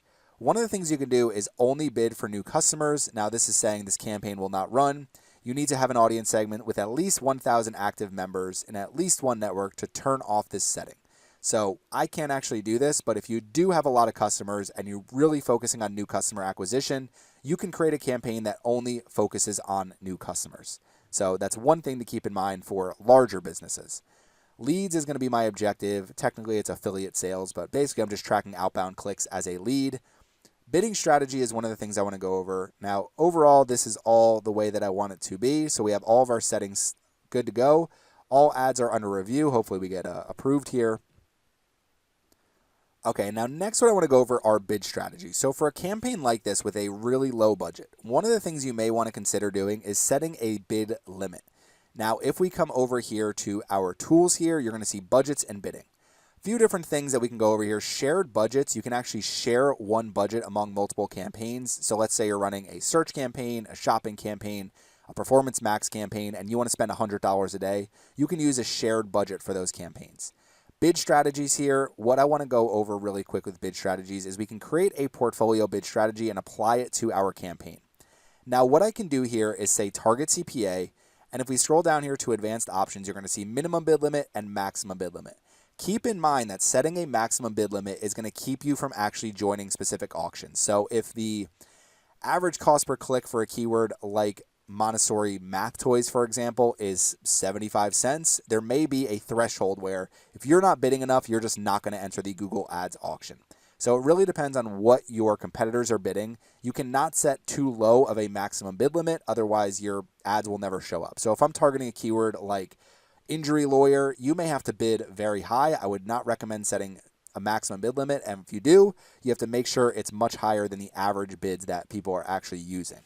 Now, you can find more data for bidding by going to the keyword planner. I will finish off the video by going over the keyword planner really quick. You can find all of your keywords with the keyword planner. Now, Google Ads has that built-in keyword tool, so the keyword planner, if you do want to use it to build a huge keyword list, I almost use it more for SEO at this point, but it's still an effective tool for your Google Ads campaigns, obviously. So create a shared budget to use, no. So we're going to select our campaign here. We're going to use the Brick Pop search campaign. Click on done. I'm going to do target CPA. And what I'm going to do is I'm going to try to get it under $2. So we'll call this target CPA $2. Our target CPA is going to be set to $2. I obviously want to get this lower.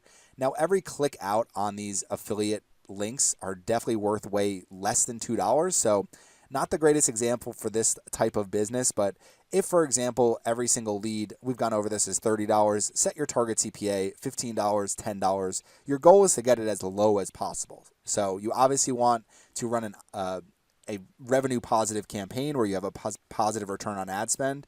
And if your target CPA is $50 and every single conversion on your website is worth $30, then you're essentially losing money unless you are optimizing for your customer lifetime value and focusing on growing new customers and basically improving your overall customer lifetime value. So let's come over here. We're going to set this at $2. That's why I don't really run ads for this type of business. So every now and then there's people that will be like, how are you going to actually drive conversions with a $5 budget? This is really just an example. What I would probably want to do is set my target CPA to like 25 cents, but it's not really overly realistic. So let's set a $2 target CPA. I would obviously want my budget, if my target CPA is $2, to be much higher than $5. So I don't plan to run this campaign at a huge budget because it's just not going to be profitable for me. And I'm all about profit when it comes to running advertising. So we are going to set this at $2. I would probably recommend setting a minimum budget if your target CPA is $2. Multiply it by 10, and that should probably be your absolute minimum. You should probably spend more than that, but if your target CPA is $30, for example, you probably want to be spending $300 a day, at least $100 a day, but you're not going to get enough data to actually drive conversions. So you really want to make sure that you have a high enough budget to be setting a target CPA like that. So $2 for our target CPA here, and what we're going to do is not use a shared budget. We're going to set a maximum bid limit here, and I'm going to set this very low to get started. We can always increase this. We can always decrease this. We can always change all of this. So my maximum bid limit I'm going to set is 35 cents. Now, the one area that worries me if I have my bid limit this low is targeting broad match keywords, but we're going to do it, and we're going to see what happens. So try to drive as many clicks as possible within our $5 budget. But the problem with bidding this low is we're basically going to be entering auctions that other advertisers don't find as valuable. So really, ideally, you don't want to set maximum bid limits. You want to leave this wide open. You want to allow Google Ads to enter all sorts of different auctions. Even if you're spending a little bit more per click than you'd like to, Google Ads is going to use all of that testing data. And over time, what you can do is if your bids are a little bit too high to run a profitable campaign, say, you know what, I can't be spending more than $2 per click. Then what we're going to do is we're going to set a maximum bid limit of $2 per click and see how that works for us. In this case, we're going to use 35 cents. Again, these are examples, so don't use my numbers. Use something that works better for whatever business you're running ads for. So we're going to click on Save, and now this is going to add this to our campaign. Okay, so campaign successfully added to the portfolio bid strategy. Our previous target CPA bid strategy has been replaced for our campaign. If we come in here really quick, we select our campaign. Okay, coming over here, clicking on campaigns on the left. So we come in here to our settings. You're going to see our bidding strategy is going to be changed now. So we went from maximize conversions to target CPA with a set bid limit, and that's all managed through our portfolio bid strategy. So right now, we're basically ready to run this campaign. What you want to be looking out for is over here on the right-hand side, you're going to start getting clicks, impressions. You can see what your click-through rate is, your average cost per click, your total cost, and then we have conversions, conversion rate, and our cost per conversion. So ultimately, what we're trying to do is drive conversions, always. You're trying to maximize your return on ad spend. If you come over here to columns and modify columns, you can look. There's a bunch of different columns you can choose from. This doesn't look great on my laptop, but a bunch of different things you could choose from. So results, results value, we have conversions. So you could also do conversion value. Now, every conversion for me counts as one. So conversion value will be the same basically as conversions, but you do want to use conversion value for anything you're selling, Shopify websites, WooCommerce websites. So anytime you are actually selling physical products or anything like that. Attribution, so you can look up conversions for your current model, applies to your current attribution model. So we're using data driven. So you can look up a little bit more data around attribution models, competitive metrics, search impression share. So basically the impressions you've received divided by estimated number of impressions you are eligible to receive. So different things that we can look at, but I don't want to get too in the weeds here with all of these different columns and all these different things that we can go through.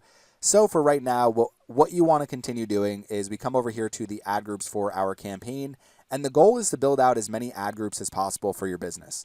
So for me, if I come over here to the Montessori toys category, I would want to do one for bath toys, busy boards, math toys, placemats, stacking toys, puzzles, play kitchens, play gyms, wooden toys. Those are all the categories I have right now. Those would be all the ad groups I would create, and I'd continue following the exact strategy I already showed you. So what you want to do with Google Ads is always test, run your campaigns. Don't get worried if your campaigns are not giving you a positive return on ad spend immediately, because it may take some time to do some testing, figure out which keywords are working. You can constantly improve your landing pages. So what you may want to do is set up custom landing pages.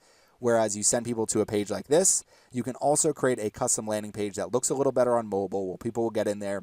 You may just have a quick headline at the top, basically a filter thing, so people can kind of look through all the different filters on your website. So something like this where they can sort things, where they can find the types of products they're looking for using different categories. And then what you have is a much cleaner page. So I'll go over a little more about building custom landing pages, but for right now, keeping things simple for this tutorial. Last thing I want to quickly go over is tools and the keyword planner, so you have an idea of how much you need to bid for specific keywords. So assign keywords to ad groups automatically. Let's explore the keyword planner. Okay, so we are going to click on discover new keywords, and if I do Montessori toys here, enter and click on get results. Okay, so to get more detailed statistics, run a campaign. Now we're running a campaign, but we still need to spend a little bit for the campaign to actually show. Don't like the way this is showing on my laptop. I don't know why it's looking like this, but Real quick, if we come over here on the right-hand side, I don't know why I can't expand this. Okay, so we'll scroll down here. We have show rows, 10 rows. Let's just do 50 rows. And then what you want to do is scroll over here. Now, this definitely looks better if I have my screen expanded, so I probably need to update my keyword planner tutorial again. But what we're looking for over here on the right is top of page bid, the low range, and top of page bid, the high range. So just to go over the low range, shows the lower range of what advertisers have historically paid for a keyword's top of page bid based on location and search network settings. The average CPC of your keywords may vary. So you're seeing a pretty wide variety of bids here for Montessori toys.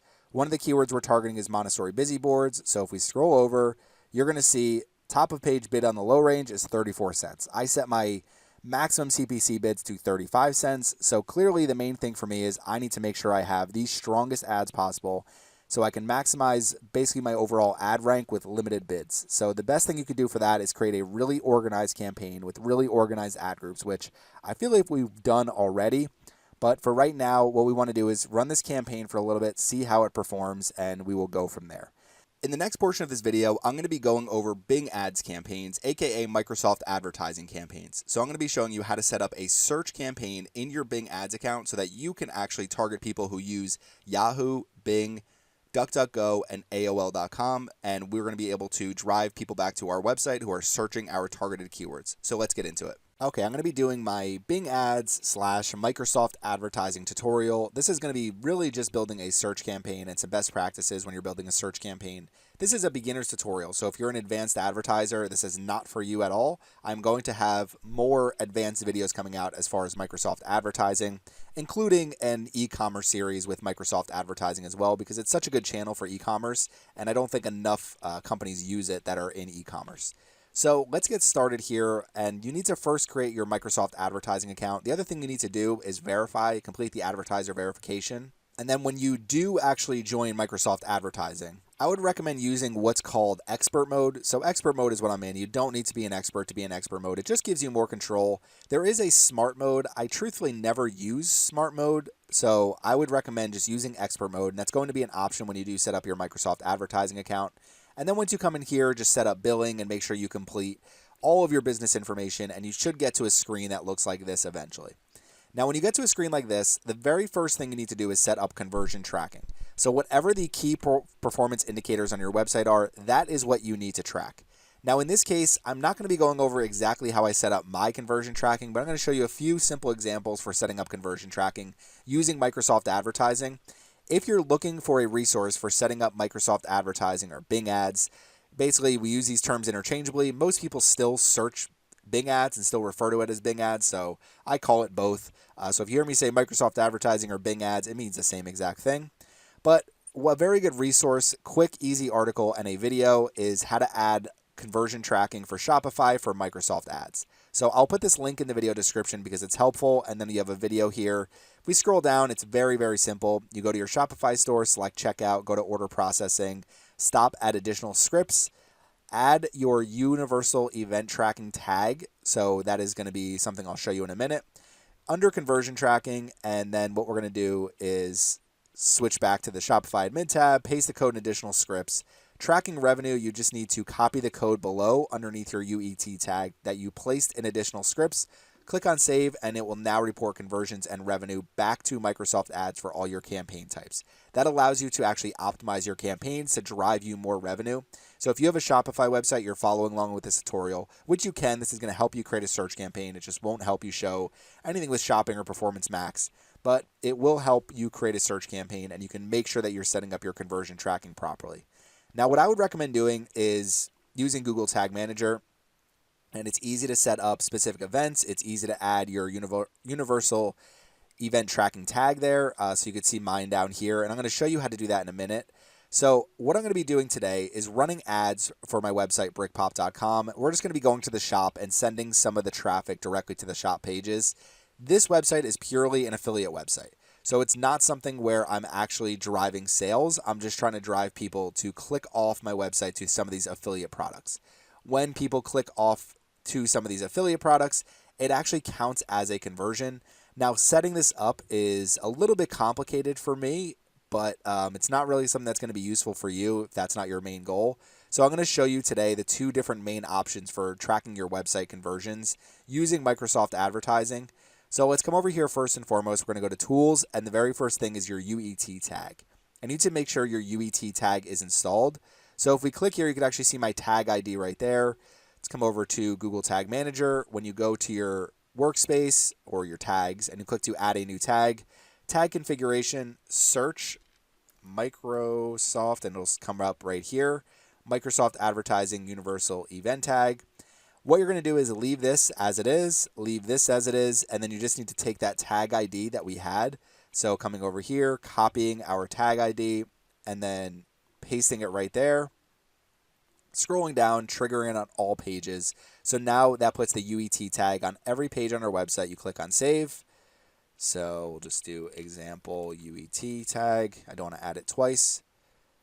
So we'll click on Save and then submit this to your workspace, and now that tag is on your website. You do need to have Tag Manager installed on your website as well. In order to do that, go to the admin section, install Google Tag Manager, and from there you can paste this code underneath your opening header tag and this code underneath your opening body tag.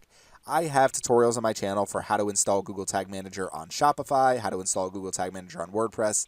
I will put them in the video description. Very straightforward process to install this. You can also, if you want to, come over to your Microsoft Advertising account, and when you're looking at your Universal Event Tracking tag, make sure you create it if you haven't already. So I've already created one. Coming over here and clicking on View Tag, and from there you can take this, it says copy, and then paste the UET tracking code into every page of your website. If you want to do this later or keep a copy, you can send it in an email or download it. So you can copy this and basically just put it in the header portion of your website. So you can use things like insert headers and footers. Those allow you to add tracking code to your website. That is a WordPress plugin. I usually use WordPress head, footer, and post injections as the plugin, but there's a lot of plugins that can do this, including the code snippets plugin. So if you already have a plugin on your website for how to do this, just use that existing plugin. Or what I would recommend doing, and I honestly have switched a lot of my tracking to Google Tag Manager, I would recommend using Google Tag Manager as well. So just taking this, submitting that, and now we have our UET tag on our website. So from there, coming back over to our conversion tracking, we're going to click on Tools again, go to our conversion goals. This is where you need to set up conversion goals for your website. So when you click on Create, you're going to see what type of conversions you want to track.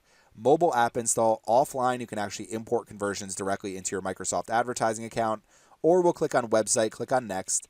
What is the goal category here? So what is the main thing people are doing? In my case, it was outbound click. So what you're going to see are two different goal types, destination URL or event.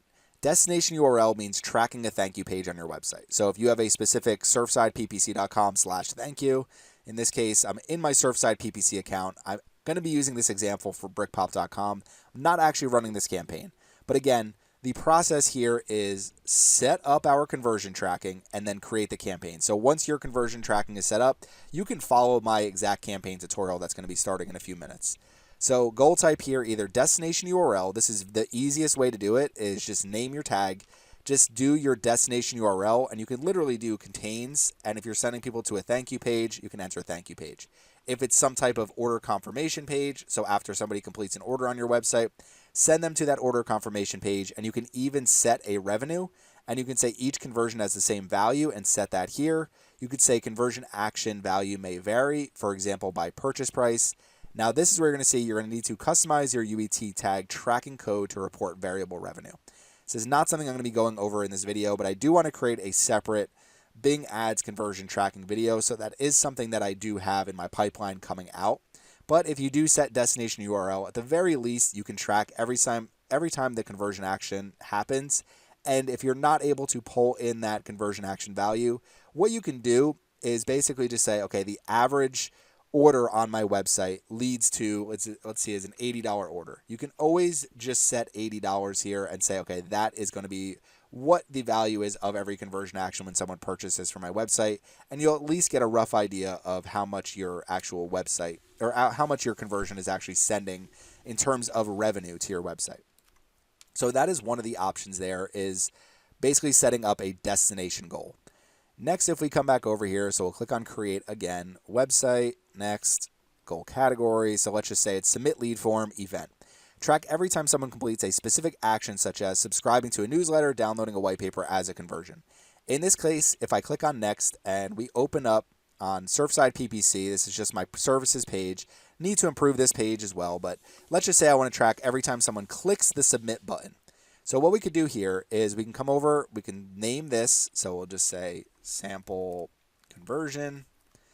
Revenue, we're just going to say each conversion has the same value. We're just going to set it as leads, so it counts as 1 every time. Scope is going to be on my account. Count, I would recommend doing unique. So this is how you would want to do for leads, and for purchases, you want to count all. So unique leads. Conversion window, so that means if somebody clicks this button 100 times, it doesn't count as 100 conversions. Conversion window, so we'll just keep this at 30-day. View through conversion window, so when somebody actually sees your ad after they convert, you can set this a little bit longer. Sometimes I'll set it to 7 days. Including conversions, yes. And then conversion attribution model is going to be last click. And we're going to click on next. You're going to see we will turn auto tagging of Microsoft Click ID on as it is required for UET conversion goals. So we're going to click on next here. And now what you're going to see is, do you have this UET tag installed on your website? Yes, it is installed, and all the pages, if you're not sure, you can click here. They'll give you some instructions for installing your tag. Click on save and next. 2 different options, manual installation or code-free powered by Microsoft Clarity. Manual installation is a little bit more complicated, and what I'd like to do is point out analyticsmania.com. So they have some of the best resources in terms of conversion tracking. And I can tell you they've taught me how to set up conversion tracking for different accounts that I've worked with. So I use analyticsmania.com anytime I have to start conversion tracking because they have great blog articles here. Microsoft Ads conversion tracking with Google Tag Manager. This will show you every single way to actually track conversions on your website. So as we scroll down here, you can see install the UET tag, send additional events to Microsoft Ads, create conversions that will match the information of your events. So I recently set this up in my Beachfront Decor account, and I did it for outbound clicks and set it up using Google Tag Manager. It's a little bit complicated here. I'm in Beachfront Decor right now. But if we come over here to my tags, basically what we have here is the Microsoft Advertising Universal Event Tracking, and we have the Microsoft Advertising Event. So we click on it. And what it does is the track type is a custom conversion. So we're not doing the UET configuration. We're doing the custom conversion. Name the event action, set a category, set a label, and then we need to set up the same thing in our Microsoft advertising account.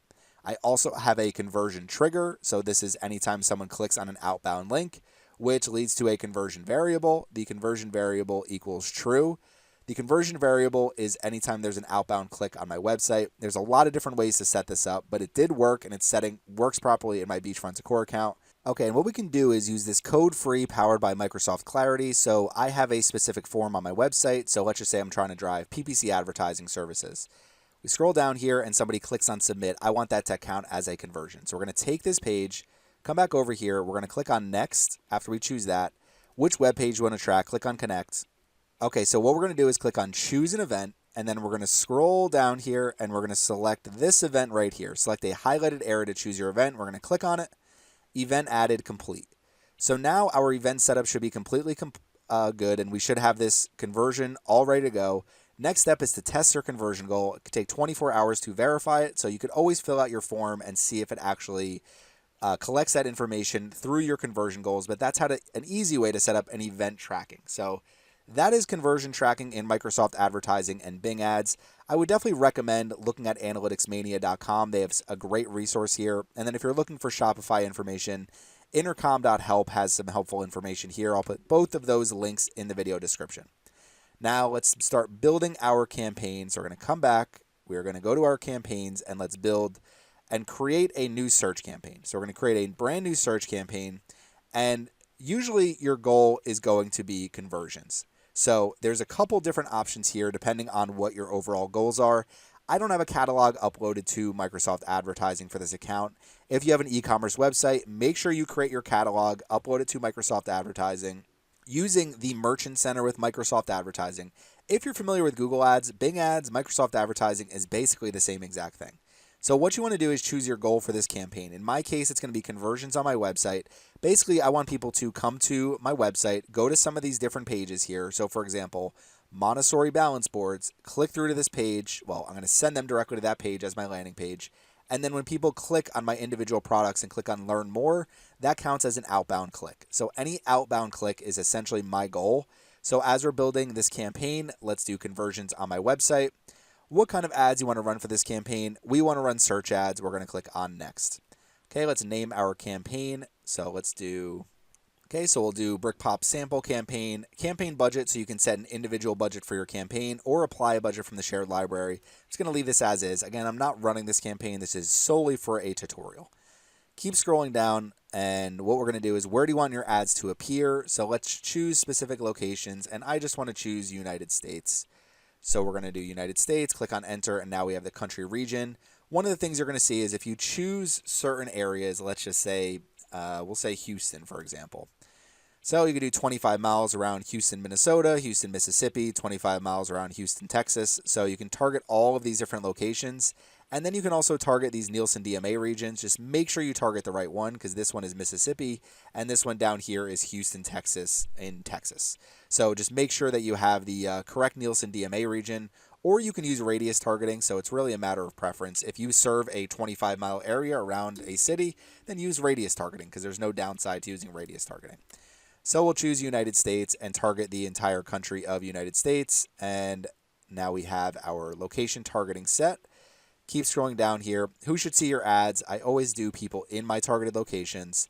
Language, you want to select the language of the websites you want your ads to appear on, but ultimately our ads are mostly going to appear on Bing ads or on Bing.com as advertisements, on Yahoo as advertisements, on AOL.com as advertisements, on DuckDuckGo.com for advertisements. So those are all some of the different search engines that Bing ads actually, where your ads will run. Enable auto-generated assets for responsive search ads. Okay, so a lot of times I will select this, and in this case I will, and the main reason I will is when we come over here to our website and we click through to our Montessori balance boards, for example, it's going to take the information from our website to actually generate some of our assets for us, or to improve some of our assets. And overall with this, I have a nice little description here. I have the headline at the top. It's probably just mostly going to use this text at the very top here. So as we come down here, we can enable auto-generated assets for our responsive search ads. Show a disclaimer for ads in this campaign. We don't necessarily need to do that. And on this, I'm not going to enable dynamic search ads. So we're going to save and go to the next step. Okay, so once we enter our website here, and you don't need to worry about actually entering your final URL, your landing page URL, you just need to enter your website URL right here. On the right-hand side, you're going to get some ad group and keyword ideas. Now, my first ad group is going to be Montessori balance boards. I entered that keyword here. You'll see some recommended keywords at the bottom if we continue to scroll down. But let's do my ad group name here, and we're going to start with Montessori balance boards. And what we're going to do is there's 3 different keyword match types we can use. You only want to use one keyword match type per ad group. And in this case, we could either use broad match keywords. The keyword match type will be broad unless you put quotes or brackets around your keyword. If you use quotes, it's a phrase match keyword, so you'll see quotes around this keyword here. If you use brackets around your keyword, it's an exact match keyword. You can keep things really simple and just basically go Montessori balance boards. And this specific keyword, a phrase match keyword, will target plenty of different search terms that are very relevant to the actual keyword that we're targeting. You don't need to worry about misspellings. This will handle all misspellings and close variations, and also searches that are very similar in terms of the overall search intent. Now, if you're looking for more volume, you want to do a little bit more testing, you have a large budget, you're planning to add a lot of negative keywords to your campaign, just use the broad match keyword. Broad match keywords can perform well for you as long as you have conversion tracking and smart bidding set up. But what you want to do in my case, and what I would recommend doing, especially if your budget is somewhat limited, go with a phrase match keyword. You don't have to worry about as much testing, and you don't have to worry about having a month or two where your performance just isn't as good as it could be. If you want things to be really relevant and you want to sacrifice volume somewhat, use exact match keywords, and it's only going to match searches that are basically the same exact intent as this keyword. So it'll still target misspellings and plurals and things like that. But generally, to me, you find the best balance with phrase match keywords between volume and relevancy. It is really something you should test to get the best possible results. So now we have our keyword here, we have our ad group name, our websites here. Let's add one more ad group just as an example. We're just going to follow the same exact script here.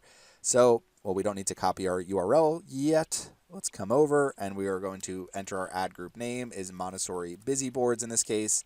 and we are going to use a phrase match keyword, Montessori busy boards. Okay, so we have our 2 ad groups set up. You don't have to use single keyword ad groups. It's not something that is a necessity. In this case, it just kind of works the best for this type of campaign, but I would put multiple keywords in the same ad group.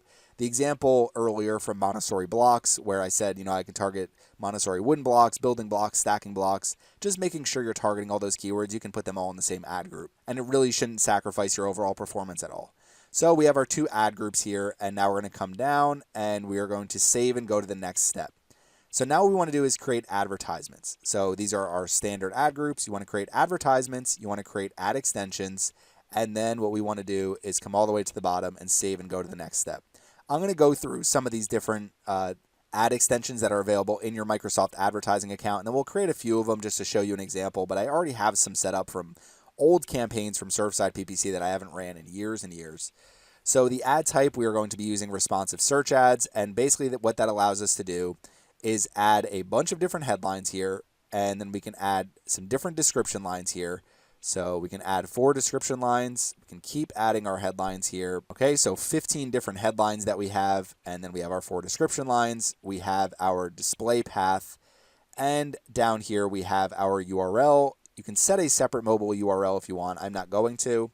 Let's start with, this is our ad for Montessori balance boards. Now I'm only going to write 1 ad here, so it's a best practice to create multiple ads per ad group because it just allows Microsoft advertising to test your ads a little bit more.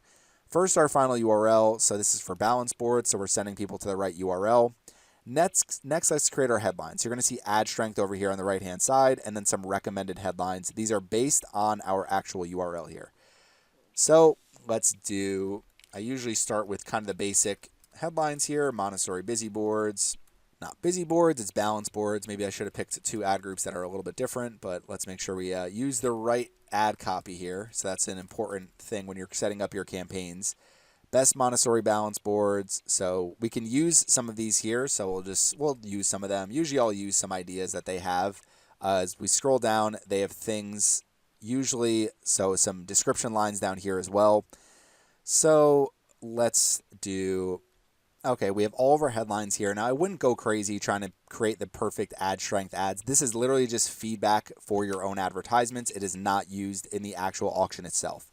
So some ad strength here, basically it's telling us add longer descriptions, add longer headlines, make your headlines more unique. I'm not going to worry too much about that. You can pin specific headlines in the top spot. So one of the things you may want to do is things like Montessori balance boards, best Montessori balance boards. Use a few of these in position 1 because as your ads are actually being shown, you can make sure that that first position is the main keyword that you're targeting. You could also do things like shop balance boards, so we'll put that in position 1. Balance boards we love, put in position 1. Top Montessori balance boards. Okay, so we'll use all 5 of these in position 1. Now let's keep scrolling down. Let's add some descriptions. I'm literally just going to press add all the descriptions they have written for me. Okay, so we have our descriptions. Let's see so our ad strength is average. That's fine. So we scroll down here, we're going to do our path here. So we're going to do balance boards. I would recommend writing your own descriptions. Just kind of writing descriptions can take some time. So we're just going to leave the descriptions that they have. So this is what our ads are going to look like. Top view, side view, mobile view. So overall, good advertisements to me. We're sending them to the right landing page. We're targeting a relevant keyword, and we have a relevant advertisement. So it's really that simple. And now what we can do is, now mobile URL, we're just going to use the same exact URL. And what we can do is click on save. And now we have our first ad created. And now we just need to create an ad for Montessori busy boards. We're going to skip this step, but I would recommend creating an ad there as well. Now let's scroll down here and a few different ad extensions that we have. Action extensions show a call to action button in your text ad. So might as well add an action extension and just go through here and just choose something as far as coming down and shop now. So enter our final URL. Now action extensions, these ad extensions are going to be added to the campaign level. So you need to make sure your final URL goes directly to your shop and we don't send it directly to this page here. So we can go directly to our product category for Montessori toys, assuming that we're targeting all Montessori keywords in this campaign. So now we have shop now, send people directly to our shop, and we can click on save. And now we have our action extension added to our campaign. Click on save down here.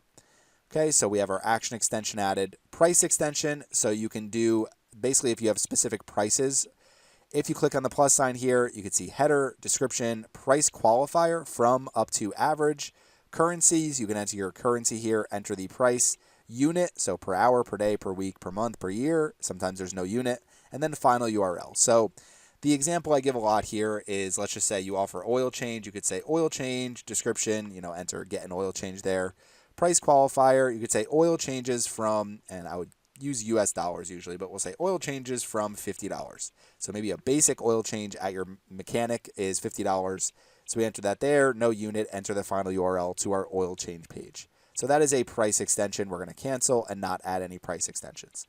Promotion extensions, if you're running an active promotion, you can click here and say, okay, our occasion is going to be our fall sale, and we're running a 20% off coupon. So you could say displayed start date, end date, item here. So maybe it's the entire store, maybe it's specific categories, final URL, promotion type, monetary discount, percent discount. So we do 20% off. So that is a promotion extension. We're not going to add that to our campaign. Site link extensions. So these are very, very common. Basically add links to other pages on your website. So enter your link text, your description lines, final URL here. So for Brick Pop, I could say, okay, let's link out to my bath toys, my busy boards, my play kitchens, my math toys. Put all of those at the campaign level, and then you just click on save, and now you have site link extensions. If you've already set them up, what you could do is over here, just take these site link extensions and add them directly to your campaign by clicking on the plus sign or the minus sign to get rid of them, and then click on save. So callout extensions, basically just add some additional text to your ad. Callout extensions are good for just quick little, free shipping over $50, easy, fast returns, things along those lines. Any types of unique selling propositions that you have should be included in callout extensions. Structured snippet extensions, you can show specific types of products. You could show degree programs if you're a college. So basically it allows you just to show different things you offer based on so if we click on add real quick, we'll just show you an example. Add new structured snippet. So some different things you can add here. So neighborhoods, services, service catalog. So if I'm running ads for Surfside PPC, I can put, okay, we offer Google ads, Bing ads, etc., etc. So structured snippets, very popular. Filter link extensions, not something I use very often. Highlight specific aspects of your products and services using filter links. So if you add it here, you can enter value, final URL, mobile final URL, and under the header, you're going to see either amenities, bestsellers, brands, classes, courses. So just a different way to kind of show some different links as far as using a header as well. So you'll see examples, Wi-Fi, pool, fitness center, kitchenette. That is something that a hotel could do and kind of link out to some of the information about all of these different things. So we'll get rid of filter link extensions. We're not adding those. Review extensions, so you can actually show a review from a third-party source in your ad. You do need to link to the source.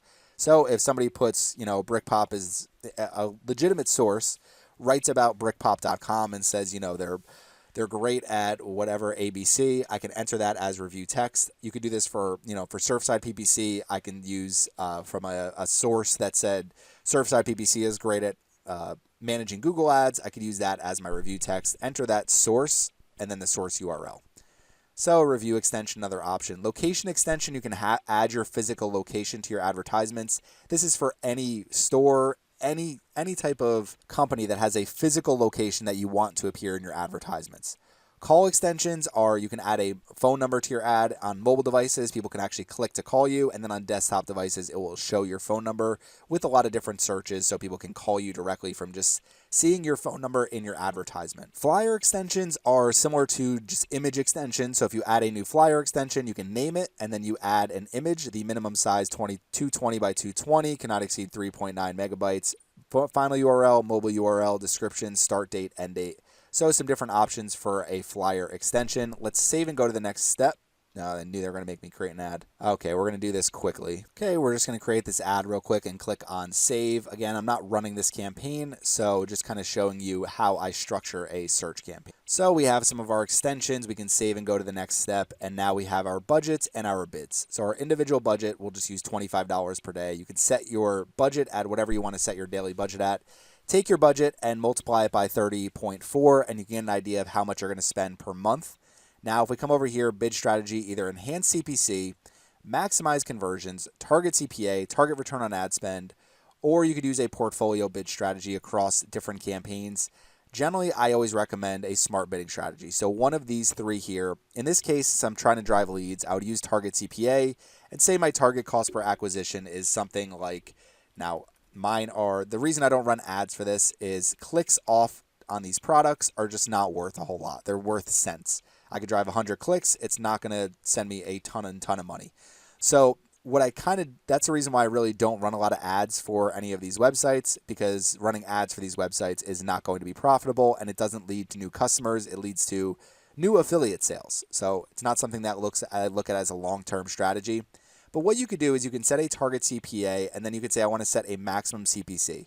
Keep in mind, if you set a maximum CPC, it will exclude you from certain auctions. So if, for example, the average cost per click for one of the keywords I'm targeting is $1, and I set a maximum CPC at 50 cents, then I may not enter every single auction, and I'll probably be excluded from a lot of auctions just because my competitors are bidding higher, even if I've set up an organized campaign. So you can use maximum CPCs, and I do use them a lot, especially in Google Ads when I'm using portfolio bid strategies. And what you can do is make sure that you're just bidding on a lot of keywords and creating a lot of ad groups. So for my website, I would make sure I'm targeting all of these different keywords, all these subcategories, and then what I can do is set that maximum bid limit to make sure that I'm not spending too much on a cost per click basis. This is also something, again, if you have a very large budget, you can set a cost per acquisition. Just leave this wide open. I like to set maximum CPCs when I start, even if you set them a little bit higher than what you expect to pay. So $1.50 would be high enough for all of these different keywords.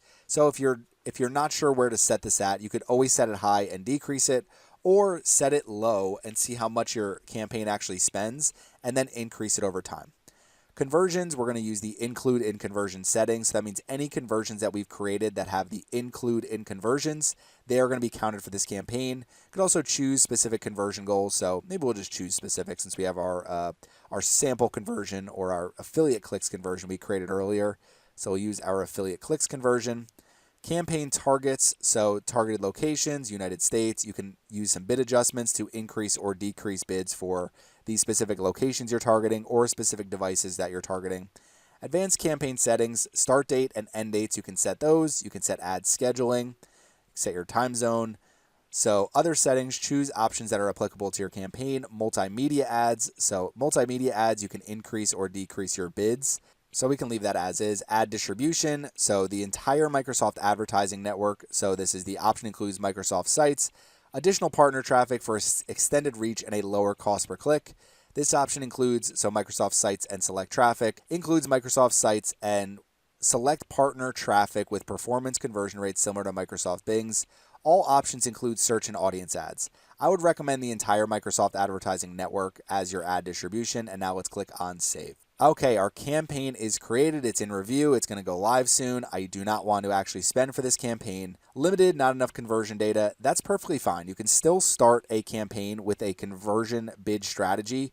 If you're really not getting enough results, try maximize conversions. If that's still not getting enough results, look at using an enhanced CPC bid strategy and then switching over to the other bid strategy. But that is our campaigns. We'll just look at our all campaigns here real quick. We're going to go into our campaign, just look at it. So we have our two different ad groups, Montessori busy boards, Montessori balance boards, auto bids because we're using target CPA. Again, if your campaign is not spending, you probably need to add more targeting. You probably need to increase your minimum bids for target CPA. You probably need to increase what your actual target CPA is. So look at all of those things if your campaign's not spending. If we come down here, we can look at the keywords that we're targeting. So we have two different phrase match keywords. You can adjust your match types at any time. Just go to this drop down. So you could always change that. And then as we come down, or we'll come to the top here, ads and extensions. So extensions are actually called assets in Google Ads now, but we can see our ads and you could actually just click here, make sure your ads have the correct landing page. So we click on our Montessori busy boards ad or Montessori balance boards ad, goes directly to the correct page, and now we have our campaign set up and ready to run. Now what you want to do is let your campaign get some activity for a little bit. Generally, I recommend running for a week or two. You want to build out your entire campaign. So when I'm talking about all of these different subcategories that we have, I would build out my entire campaign before I ever start running it. I would definitely want to create more ad groups than I currently have. So 2 ad groups is not nearly enough. I've had campaigns with hundreds of ad groups, and usually especially with automated bidding, it makes more sense to add as many ad groups as possible as long as you're making sure that your campaign stays organized. So this is my Bing Ads tutorial for beginners, how to set up a campaign, a search campaign, some best practices as far as your conversion tracking, your targeting, keyword match types. I would recommend testing broad match, phrase match, exact match. What you want to do is so when I'm testing keywords, what I'll do is come over to our keywords really quick within this campaign, is let these phrase match keywords run for a little bit. If you're seeing good performance, don't change them. If you're not seeing good performance, what you can do is go to your search terms report and actually see the search terms that are triggering your ads. If these search terms are not relevant, you need to start adding some negative keywords. You can also incorporate negative keyword lists as soon as you start your campaign. So that's another best practice to use. So use the search terms report as well. If you're using broad match keywords, you're going to see a lot of irrelevant search terms in the search terms report. Just keep in mind that Bing Ads is testing your campaign, so they're showing you for a lot of different search terms. If they don't convert long term and you're using conversion tracking, you're using the right smart bidding strategy, generally over time, Bing Ads will stop targeting those keywords. If you want things to be really relevant, try exact match keywords. They tend to be a little more expensive, but they are more relevant and targeted. So from there, the other things to test your ads and extensions: create 2 responsive search ads per ad group, because it's just going to help you test a little bit more. You can create different themes for your responsive search ads. Make sure you're using every relevant ad extension for your campaign. If you accept phone calls, use phone calls. If you have fixed prices or prices that start at a certain dollar amount, enter price extensions. The more extensions you use, the better your overall ad strength is, and it's only going to help your campaign performance. The other thing to test are landing pages. So you can use, for example, something like Montessori balance boards and send people directly to this page with all these different products for sale. I can also create a blog post, something like the 20 best Montessori balance boards for 2023. People go to the blog post, they read some of the reviews for all the different products, click through to one of them, and hopefully purchase something from my website. So those are some of the different strategies for Bing Ads, Microsoft advertising, running your search campaigns. In the next portion of this video, I'm going to be going over all the different search engine marketing platforms, the main search engine marketing platforms where you can run your advertisements, and some of the different ad types that you can run with search engine marketing as well. So let's get into it. Today, I'm going to be going over search engine marketing ads, some of the different ad types, and also some of the top search engine marketing platforms. So I just recently wrote this blog post, so I'll go through this blog post a little bit in the very beginning just to go over some of the different ad types that you can run and some of the top platforms. Now, before we go over that, I'm on similarweb.com, and this is the search engine market share in the United States. So I'm going to focus on United States search engine market share for this video. But if you look here, you can see Google basically dominates search engine market share. Now, I would also consider YouTube another search engine. I would also consider Amazon another search engine. So there are other search engines, but basically when you're looking at Google, Bing, Yahoo, DuckDuckGo, they account for pretty much the entirety of the market share in the major search engines in the United States. Now, one of the things I want to point out as we get started here is, where does Microsoft Advertising show your ads? So Microsoft Advertising shows ads on Bing, AOL, Yahoo, DuckDuckGo. So basically, by creating advertisements for Google and then on Bing/Microsoft Advertising, then you could basically attract every single person who's searching in every major search engine, at least in the United States. So I want to get started right there. Now, what I'm going to go over throughout this blog post are some different ad examples, some different ways that you can target your advertisements. I'm not going to be showing you how to set up advertisements in this video. I will have a search engine marketing tutorial coming out where I'm showing you how to create ads on some of the top search engines. But if we come over here to my blog post really quickly and first go over some of the different ad types. So I boiled it down to about 6 total ad types for search engine marketing ads. So you have Google search ads. If we keep scrolling down, some examples of Google search ads. I'll show more examples throughout the video. Google shopping ads, keep coming down. Microsoft search ads, Microsoft product ads. So if you're in e-commerce and you're running these 4 ad types, you're pretty much tapping into most of the search engine volume you can possibly even attract. So we keep coming down here, Pinterest ads. So Pinterest is still a pretty large search engine, even though it's not shown with the search engine market share, because it's not considered your standard search engine. You're basically just searching Pinterest. But with Pinterest, you can target keywords, so I'll go over that in a little bit.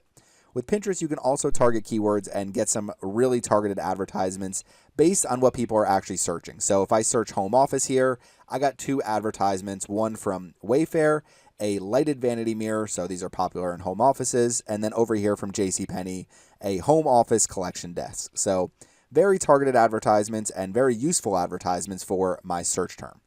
Last but not least, Amazon sponsored product ads. So search farmhouse lamp. Usually the very top things are all advertisements in Amazon. So that boils down to about 4 search engine marketing platforms. Google Ads, keep coming down. You can watch my Google Ads tutorial on my channel. We'll link to this in the video description. Microsoft Advertising and Bing Ads, Amazon Advertising, and Pinterest Ads. So let's go through some of these and let's go through some different examples of advertisements that we can run. So first things first, let's get started here by showing some examples of Google search ads based on what I'm actually searching. So I searched luxury SUV 2023. So top advertisement, Infiniti luxury SUVs, view current offers. I clicked on the advertisement. Sorry, advertisers, I am wasting your ad dollars a little bit today, which I don't like to do, but got to show some examples here. So crossovers and SUVs. So basically I come in here, we will accept all cookies, and as we scroll down, you can see the 4 different crossovers and SUVs. So really good landing page, honestly, because if I'm looking for a luxury SUV, they're basically saying, do you want the largest luxury SUV we have? Do you want one of our mid-size luxury SUVs? There's a few different options that we can choose from. So solid advertisement based on what I'm searching, solid landing page based on what I'm searching as well. So that's a Google search ad. You can target keywords through your Google Ads campaigns, and then you can send people to really, really relevant landing pages, making sure that people are finding exactly what they're looking for on your landing pages. Now, next example, let's say I buy one of these luxury Infiniti SUVs, and then we come over here. I need some rims for my luxury SUV. So I want to get 20-inch rims for my new Infiniti luxury SUV here. So this is an example where we have search ads. So right here on the left-hand side, we have search ads, and over here on the right-hand side, we have shopping ads. So if we click on any of these advertisements here, we come into this page. So I clicked on one of the advertisements over here on the right-hand side. Open the page. It's going to bring us directly to this product page. So we can easily go in here, choose what type of, will this fit whatever car we have, how much it's going to cost us. We can add these easily to our cart and purchase them. So another really relevant advertisement and a targeted advertisement. And you can see they are 20-inch rims, it looks like. So these would be exactly what I was looking for. So 2 examples of advertisements first and foremost, our search ads, and then even here you may get search ads and shopping ads at the same time. So anywhere you see sponsored, those are advertisements, and these are considered search engine marketing ads because you are literally marketing at the top of the search engine results pages. So let's bring ourselves over to Bing. So Bing, Infiniti service near me, so I have not the greatest ad, Infiniti parts online, Infiniti parts and accessories, but maybe if I'm looking for Infiniti service, maybe I'm looking for parts as well. So I just did another search and did where to get an oil change. So I need an oil change for my new Infiniti, $10 off any oil change, 10-minute oil change at take5.com. Open up Take 5, $10 off any oil change. Bring this coupon to your local Take 5. So you can get our $10 off coupon if we bring this coupon to our Take 5 oil change. So obviously, if we have an Infiniti, we probably want to bring it to the dealership to get service, but just showing some ad examples here. So next, let's see, I need a headrest TV. So I have kids, so I need a headrest TV screen for my car. So headrest TV screens for cars. So any of these that we click are going to bring us directly to this individual product page on those websites. I figured Amazon makes enough money. I can click on one of their ads and bring us right over here to Amazon.com directly to this page. So another example of a search engine marketing ad, and this is Amazon marketing directly in the Bing search results with a Microsoft product ad. So just another example of an advertisement, product ads here, coming back over here, and these are Microsoft search ads over here. So you also have some product ads for this as well. So an Edwards maintenance and oil change kit fits the Polaris Ranger XP 900. Not sure if that's relevant, but coming over here to our headrest TV screens for cars, and we came to this page. Now, let's just say, okay, maybe I don't want to buy this. I already have a tablet. We'll just come over here to Amazon now. So now we're going over some Amazon sponsored product ads, a couple different Amazon ad formats here. But if we do headrest tablet holder, what you're going to see right here is a big advertisement at the very top. Very relevant advertisement, and this is exactly what I'm looking for. So you can see right here, if I click on this or click on this, it's going to open up a product page for these Amazon products. And you can see right here, this is sponsored, and that's for this big ad unit right here. Now we keep scrolling down. This is the same exact brand that was actually running the advertisement for the TV screen. So Fangor 10-inch, dual car DVD player, portable headrest. But if we come over here, this is just a holder. So it's obviously a lot cheaper. If I already have a tablet, I just want to put my tablet right on the back of the seat. So we'll click on this, open up the page, brings us directly to this product page where we can choose 1-pack, 2-pack. Maybe they have some different options here, it looks like. So different variations of products, but basically they are targeting this keyword, something related to headrest tablet holders, and they have the very first sponsored results here. One of the good things about Amazon is you can see this has a ton of reviews. So a lot of these products where they spend a lot of money on advertising, they also will get a lot of sales directly from just basically organic sales where people aren't clicking on these sponsored results. Okay, now let's come over here to Pinterest. So Pinterest, another example. So I did Farmhouse Kitchen. I think my page just reloaded. I had a couple good here we go, right? This is the example I wanted to show you. So fall sale up to 40% off on select tile designs. You can see right here we have a 3-light chandelier, metal crystal in yellow. So this one is being promoted by Wayfair. This one is being promoted by Doll Tile. So click on the Doll Tile ad, bring us here up to 40% off tile.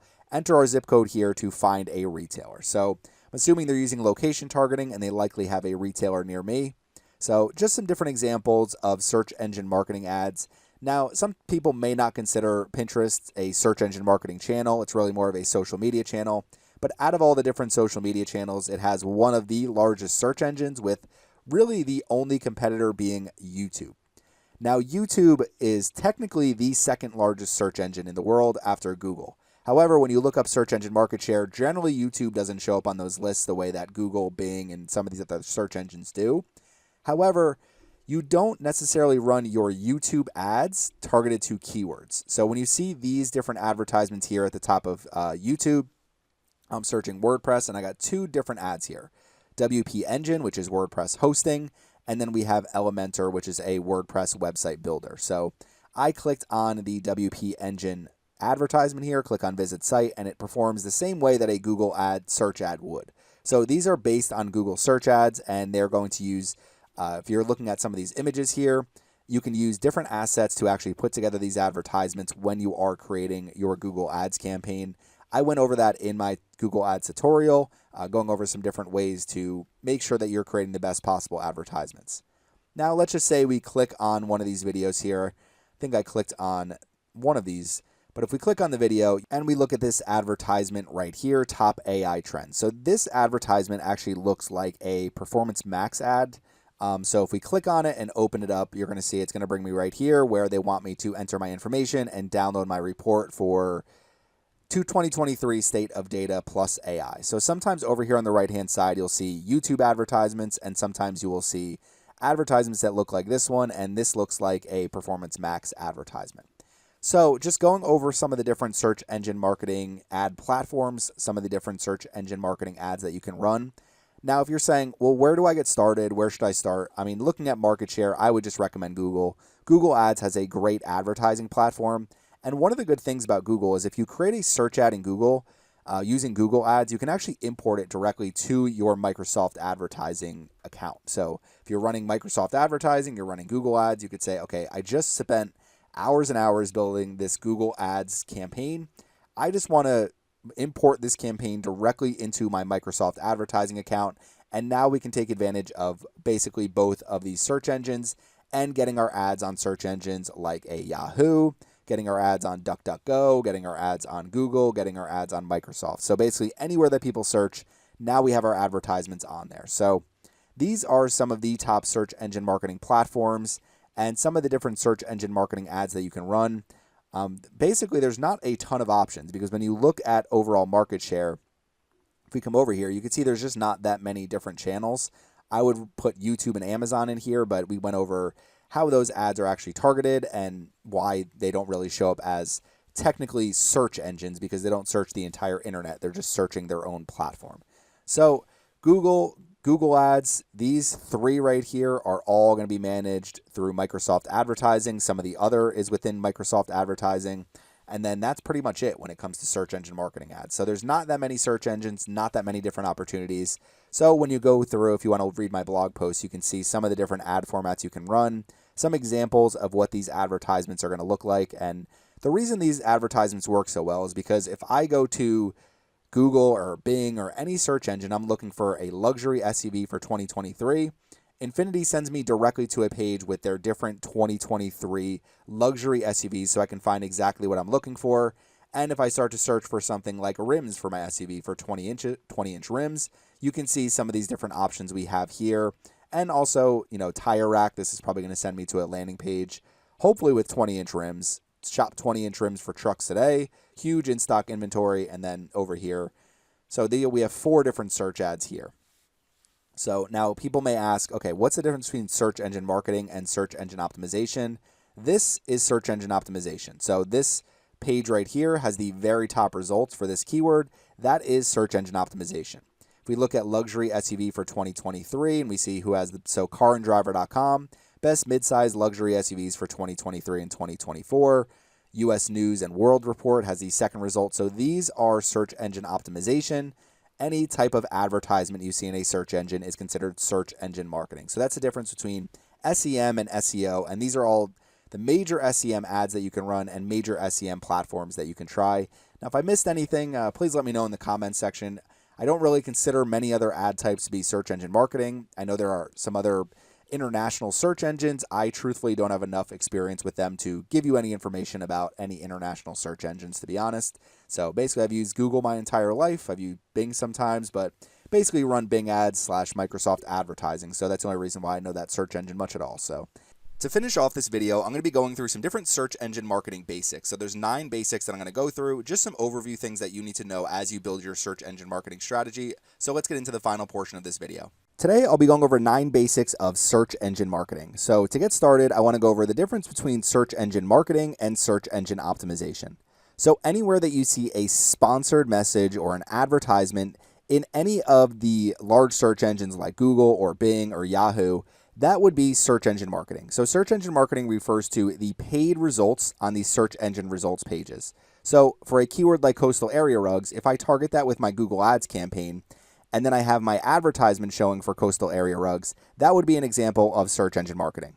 Now, search engine optimization, you can see I am targeting this keyword with my website, beachfrontdecor.com. This refers to search engine optimization. So you'll see coastal area rugs here. So very, very competitive keyword, but this would refer to search engine optimization. So if you're looking at Rugs Direct, this would be an SEM listing. And this would be an SEO listing because this is the first result for the organic search results. This is the first result for the search advertising. And then you have shopping ads up here as well, which would be an example of search engine marketing. So to get started, the very first basic of search engine marketing, and you'll see this as soon as you create your first campaign, is what is your campaign objective? So your first one is choose your objective. You'll see right here, Google Ads does a great job of showing all of the different objectives you can basically have for any type of advertising campaign you're running. Generally, you want to focus on sales or leads for your business, depending on what type of business you have, but you may have an objective of product and brand consideration, brand awareness and reach, product awareness. So if you're trying to launch a new product and maybe what you're trying to do is educate people, then maybe your objective would fall into product and brand consideration or brand awareness and reach.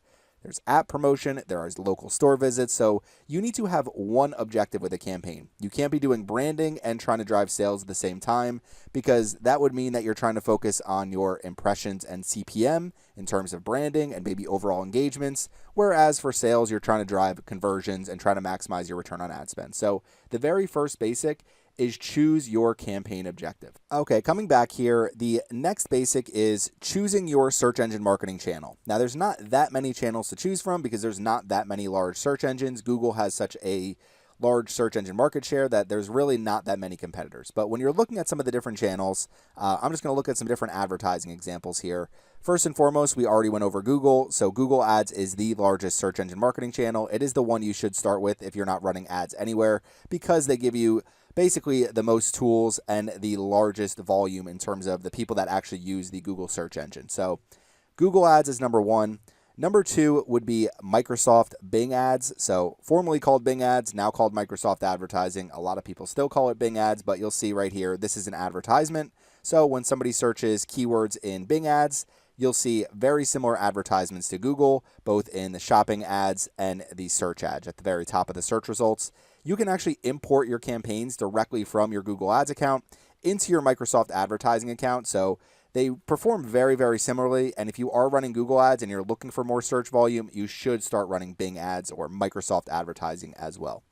Third is going to be Amazon advertising. So obviously Amazon, a very large search engine as well. So when somebody's searching for specific keywords, you can actually have targeted advertisements directly to your Amazon products. So this is another option as far as search engine marketing.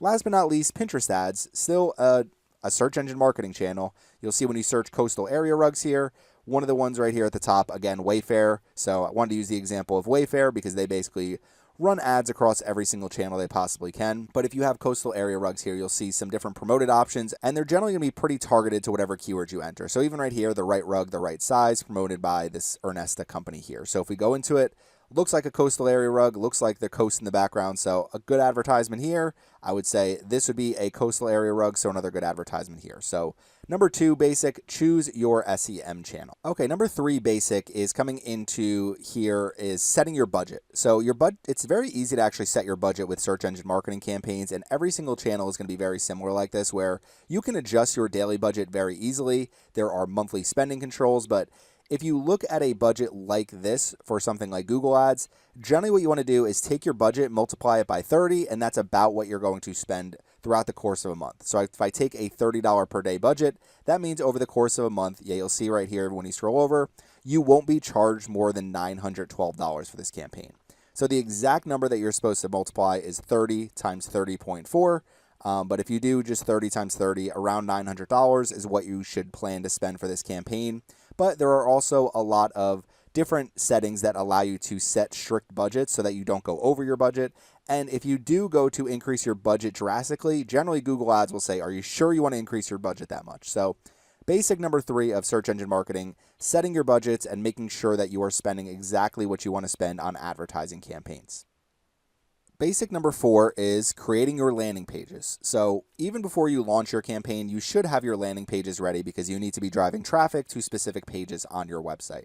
This is, I know I'm saying this is a basic of search engine marketing, but it is pretty complex creating landing pages and testing your landing pages. I always show the Geico landing page because it's very simple. So basically come in here, enter your zip code, choose what types of insurance you're looking for. You can view more insurance types and basically start my quote. So they have one call to action here, start my quote, and basically just give us a little bit of information and we will get you started with your insurance. Now I clicked on the advertisement for Wayfair right here for coastal area rugs. So when we go in, what you're going to see is a landing page, coastal area rugs. So exactly what you're looking for. At the very top, they have some different feature products up here, but as we scroll down, some coastal themed area rugs. The left-hand side, people can easily look for exactly what they want by using Wayfair. So probably Wayfair has some pretty strong conversion rates because when you do click through to their landing pages, they generally have some very targeted Google Ads campaigns. So basic number 4, creating landing pages for your campaign, making sure your landing pages line up with the actual keywords that you're targeting. As you can see here for Wayfair, they have a perfect example of this, and for Geico, they are targeting insurance keywords. So if somebody's looking for auto insurance, they come right to this landing page, and they probably have different landing pages for some of the different services they have as well. So they may just have one for auto insurance, and then maybe they have motorcycle, boat, and put some of the other relevant insurance options there for somebody who may be looking for auto insurance. So creating landing pages is basic number 4, making sure you test landing pages and create landing pages that actually solve the problems your customers are searching for. Basic number 5, as we come back over here to Google Ads, if we go to tools and settings up here, conversion tracking. So under tools and settings, if you click on conversions, you should always be using conversion tracking for your key performance indicators. So in my case, for my website, now I haven't ran a campaign recently, but I track affiliate clicks. So these are outbound clicks on my website that go to affiliate offers. So basically every time someone clicks on one of these different affiliate links on my website, I count that as a conversion. Now, this isn't very profitable for me on a click-by-click basis, which is why I don't run a lot of Google Ads for Beachfront Decor. It is strictly an affiliate marketing website. So to give you a better example, Geico probably has conversion tracking set up for each step in this process. Once somebody clicks start my quote, they give the information. That is probably the very first thing that they are tracking. So that would be considered a conversion when somebody clicks on start my quote. And then they also probably have conversion tracking set up for when somebody actually becomes a customer. So the way you can do that is basically just by tracking each individual page on your website. So if I click on start my quote, for example, and Geico just has a page on their website for start my quote, then what they could do is after I click start my quote, I get sent to this page, and maybe there's some more information on this page for getting my quote ready, but every time somebody hits this page, Geico can count that as a conversion. So it basically shows that somebody went from and clicked this button and went to a new page. You can also track individual button clicks. Now, I have videos on my channel for how to set up conversion tracking, so I will link them in the video description, but very easy process to set up conversion tracking for your key performance indicators. And you want to make sure you set up your conversion actions here. And then when you actually create your campaigns, so if I click on a new campaign here, so mine generally fall in the leads category. You'll see the conversion goal right here. You want to optimize your campaigns for those conversion goals. Again, even before you launch a campaign, you should set up your landing pages. You should set up your conversion goals. So that is basic number 5, is set up conversion tracking, optimize your campaigns for conversions. Number 6 is to target keywords. So the one thing I want to show you here is if we look at coastal area rugs, so Rugs Direct here and Wayfair are likely just targeting the keyword coastal area rugs. There are 3 different keyword match types through Google: broad match, phrase match, and exact match. Basically, broad gives you access to more volume, less relevancy. Exact match gives you access to less volume, more relevancy. And phrase match is basically somewhere in the middle. Now, what you're going to see here is for coastal area rugs, the very top, based on the information from Keyword Surfer, gets about 2,400 average monthly searches. The average cost per click for Google Ads campaigns is $3.59. So when you target keywords and people click on your advertisements, you are going to pay every time someone clicks on that ad. I just clicked on the Wayfair ad, so they likely paid for that click. Well, they definitely paid for that click as soon as I made it. Now, up here at the top, your product ads are actually targeted based on your product feed. So your feed is uploaded through the Google Merchant Center, and then that is how those ads are targeted. So based on your product descriptions, product titles, product categories, all the information that Google basically has will help target those advertisements. So targeting keywords, if we come in here to our search campaign, and you'll see some of the different ad groups we created. So you want to create very organized ad groups based on themes and basically where you're sending your traffic for your landing page. So for this mermaid bedding ad group, you can see I'm targeting comforters, quilts, bedding, and duvet covers. These are phrase match keywords. My advertisements are all geared towards mermaid bedding. Click on it and it's going to go to a landing page with mermaid bedding on it.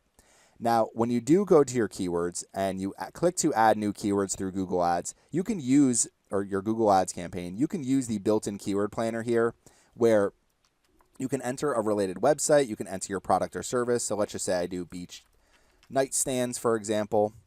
So they'll give us some different keywords here that we can also target within our ad group. So you can easily do keyword research directly from Google Ads, or if you go to Tools and Settings under Planning, you can open up the Keyword Planner. I have some detailed Keyword Planner tutorials. I will link them in the video description as well, along with my Google Ads Keyword Research tutorial, so you can learn how to do keyword research effectively. But that is our next basic, is targeting keywords and making sure you're doing effective keyword research. Okay, basic number 7. So coming back over here to our ads and our assets. So your advertisements, so number 7 will be creating advertisements. What you want to do is create multiple advertisements in each ad group so you can actually test them against each other. Now, with responsive search ads, if we click here, what you can see is Google Ads allows you to create responsive search ads that have 15 headlines, they have 4 description lines, and basically Google is going to test all of these different ad variations. So if we just click over, you can see all the different ad variations they can create based on one responsive search ad. But you want to create advertisements, send people to targeted landing pages. So if we look here, you can see they go to the mermaid bedding sets page on my website. The display path features mermaid bedding. My ad strength is excellent. So you want to create excellent advertisements that are geared towards the actual keywords that you're targeting, and you want to send traffic to a relevant final URL. If you look here at my responsive search ad, you can see some of my headlines. So bedding, duvet covers, comforters, quilts. Then you start kind of expanding it a little bit. Beach bedding sets, high quality products, browse our inventory, quick delivery, official website, 100+ mermaid bedding sets. So What Google is going to do is basically test all of these different ad variations. Now, why you want to create multiple advertisements in each ad group. So for my mermaid bedding ad group here, what you want to do is you can create the same exact advertisement and actually test landing pages, or you create one advertisement and then create a separate advertisement and just try different offers, try different selling points for your website. Maybe in one you focus on a actual promotion. Maybe in one you focus on free shipping over a certain order percentage. Maybe you focus on the different types of products you have and just focus on really selling your products in one ad, selling the promotion in the other ad, see what resonates more and drives more conversion. So creating advertisement is our best practice number 7. Now, best practice number 8 and 9 are going to go hand in hand. So one of the things that you want to do when you launch your campaign is you want to actually allow your campaign to get a little bit of activity for, I always say, at least a week. So one of the things you can do is, let's just say you do want to spend $30 a day. When you launch your campaign, maybe what you want to do is just budget $15 per day. So spend a little bit less, do a little bit of testing for about a week, and then see how your campaign is performing after a week. So when we go into our search campaign here, and I will be creating a search campaign and running a search campaign and showing some optimization strategies as we continue this series. But what you're going to see is you want to allow some of these different ad groups to run. For this campaign, I'm going to end up creating over 100 different ad groups because I have so many different landing pages where I can send traffic. So what you want to do is allow your campaign to test for a little bit. We have a target CPA for this campaign for $2. So basically every affiliate click on my website, I want to pay $2 or less for every single affiliate click. So what I'm trying to do is run a bunch of different ad groups, trying to drive really, really low cost traffic to my website that is relevant and targeted so I can drive as many conversions as possible. The thing is, I don't even know what's going to work yet for this campaign. So launching your campaign, even if you start with a small test budget, say, let's spend $150, $200. Then what you do after that is you look at your overall results for your campaign, you make sure you're getting enough activity in some of your different ad groups, and then continue spending more and more money. If you have a much larger budget, then start with a much larger test budget. Maybe you can start with a $150 test budget. You'll see large increase, save twice to confirm. So if you ever increase your budget too much, Google Ads will make you save it twice. Your budget really depends on what you initially want to spend and then how much you're willing to test to see, okay, let's see how well this campaign is going to perform for a week or two. And then what we'll do is we'll kind of reevaluate the overall results. Maybe we'll test different advertisements again. So this is why I like creating multiple advertisements. We can test our ads, we can test our landing pages. Then our best practice, or our basic number 9, basically both these are best practices and basics, is basically optimize and maximize your return on ad spend. So the way to optimize is to test everything. Test ads, create ad group level assets. So what you can do is create site link assets at the ad group level. These were formerly called extensions. But creating site link and call out assets at the ad group level can help you create really, really relevant advertisements. Same with structured snippets. You can also incorporate some of these other assets as well. So if you're trying to drive leads, you can use lead forms. You could try to incorporate prices, add a promotion to your advertisements. So your business logo, your business name, you can add to your advertisements. And then you can also add the ability for people to call your business directly if you accept phone calls. So test different assets based on what your business actually offers and what your goals are for your business. Test different landing pages for each of your different ad groups. So if we come in here to my ad groups, let's say I'm sending people to my mermaid bedding sets page. Maybe what I can do is say, okay, let's create a brand new landing page that looks similar to our current mermaid bedding landing page. And let's see if this landing page performs better than the other. Also look at your existing landing pages and make sure that they're very easy to use for customers. So for Geico, what they can do is create a landing page like this one. And maybe what they want to do is create a very, very short landing page that just at the very top is enter your 5-digit zip code, enter, and maybe just put start my quote. So something very simple. And then what they want to do is track over time. Okay, we spent $10,000 on this landing page, $10,000 on this landing page, $10,000 on this landing page, and landing page 3 won the result. So that's the one that we're going to continue working with. And then we'll add a new test landing page into the mix. So over here with Wayfair, you can see they have a good landing page because it's exactly the keyword that I searched. Over on the left-hand side, I can easily look through, okay, I'm looking for a 10 by 14 rug. I want it to be a coastal style, and I want the color to be, let's just say, blue. Okay, so then I can get the exact products that I'm looking for very quickly. So this is a good landing page because people can easily look through exactly what they want to find by looking at some of these things on the left-hand side. This is something I wish my website was better with, but obviously Wayfair is a little bit of a bigger team and a bigger budget than I do. So those are the 9 basics of search engine marketing. About to say Google Ads. Google Ads is the largest search engine marketing channel. The main 4 search engine marketing channels. So Google Ads, so we've gone over our Google Ads here. If you look at coastal area rugs, see Wayfair has shopping ads running. Wayfair has search ads running in Google. If we look at Microsoft, so Google Coastal or Bing, but you'll see Wayfair a search ad for coastal area rugs, and then they also have shopping ads for coastal area rugs as well. So Wayfair is pretty much across all these channels, including Pinterest. Coastal area rugs you'll see promoted by Wayfair. So they do a great job with their search engine marketing strategy. It helps to have a big budget. They also, Wayfair just consistently loses money. So they advertise a ton to get a large customer base, I think, hopefully to be profitable one day. Amazon advertising, another option here. So you can also target keywords with Amazon advertising and helps you create really effective ads. And when you go through the search results page of Amazon, you'll see the advertisements blend in pretty well because as you scroll down, see there's some more sponsored here. So the sponsored ones look very similar, and sometimes they are very similar to the organic listings on Amazon advertising as well. But those are 9 basics of search engine marketing. If you have any questions about any of this, please leave them in the comment section. Thanks for watching my video today, and make sure you subscribe to the Surfside PPC YouTube channel. Thank you for watching this video. I know I didn't go over shopping ads in this particular video, but I am going to create a separate video going over how to create actual advertisements if you're running an e-commerce company and some search engine marketing best practices for e-commerce. So hopefully this video has been helpful, and I appreciate all of your support as I run the Surfside PPC YouTube channel.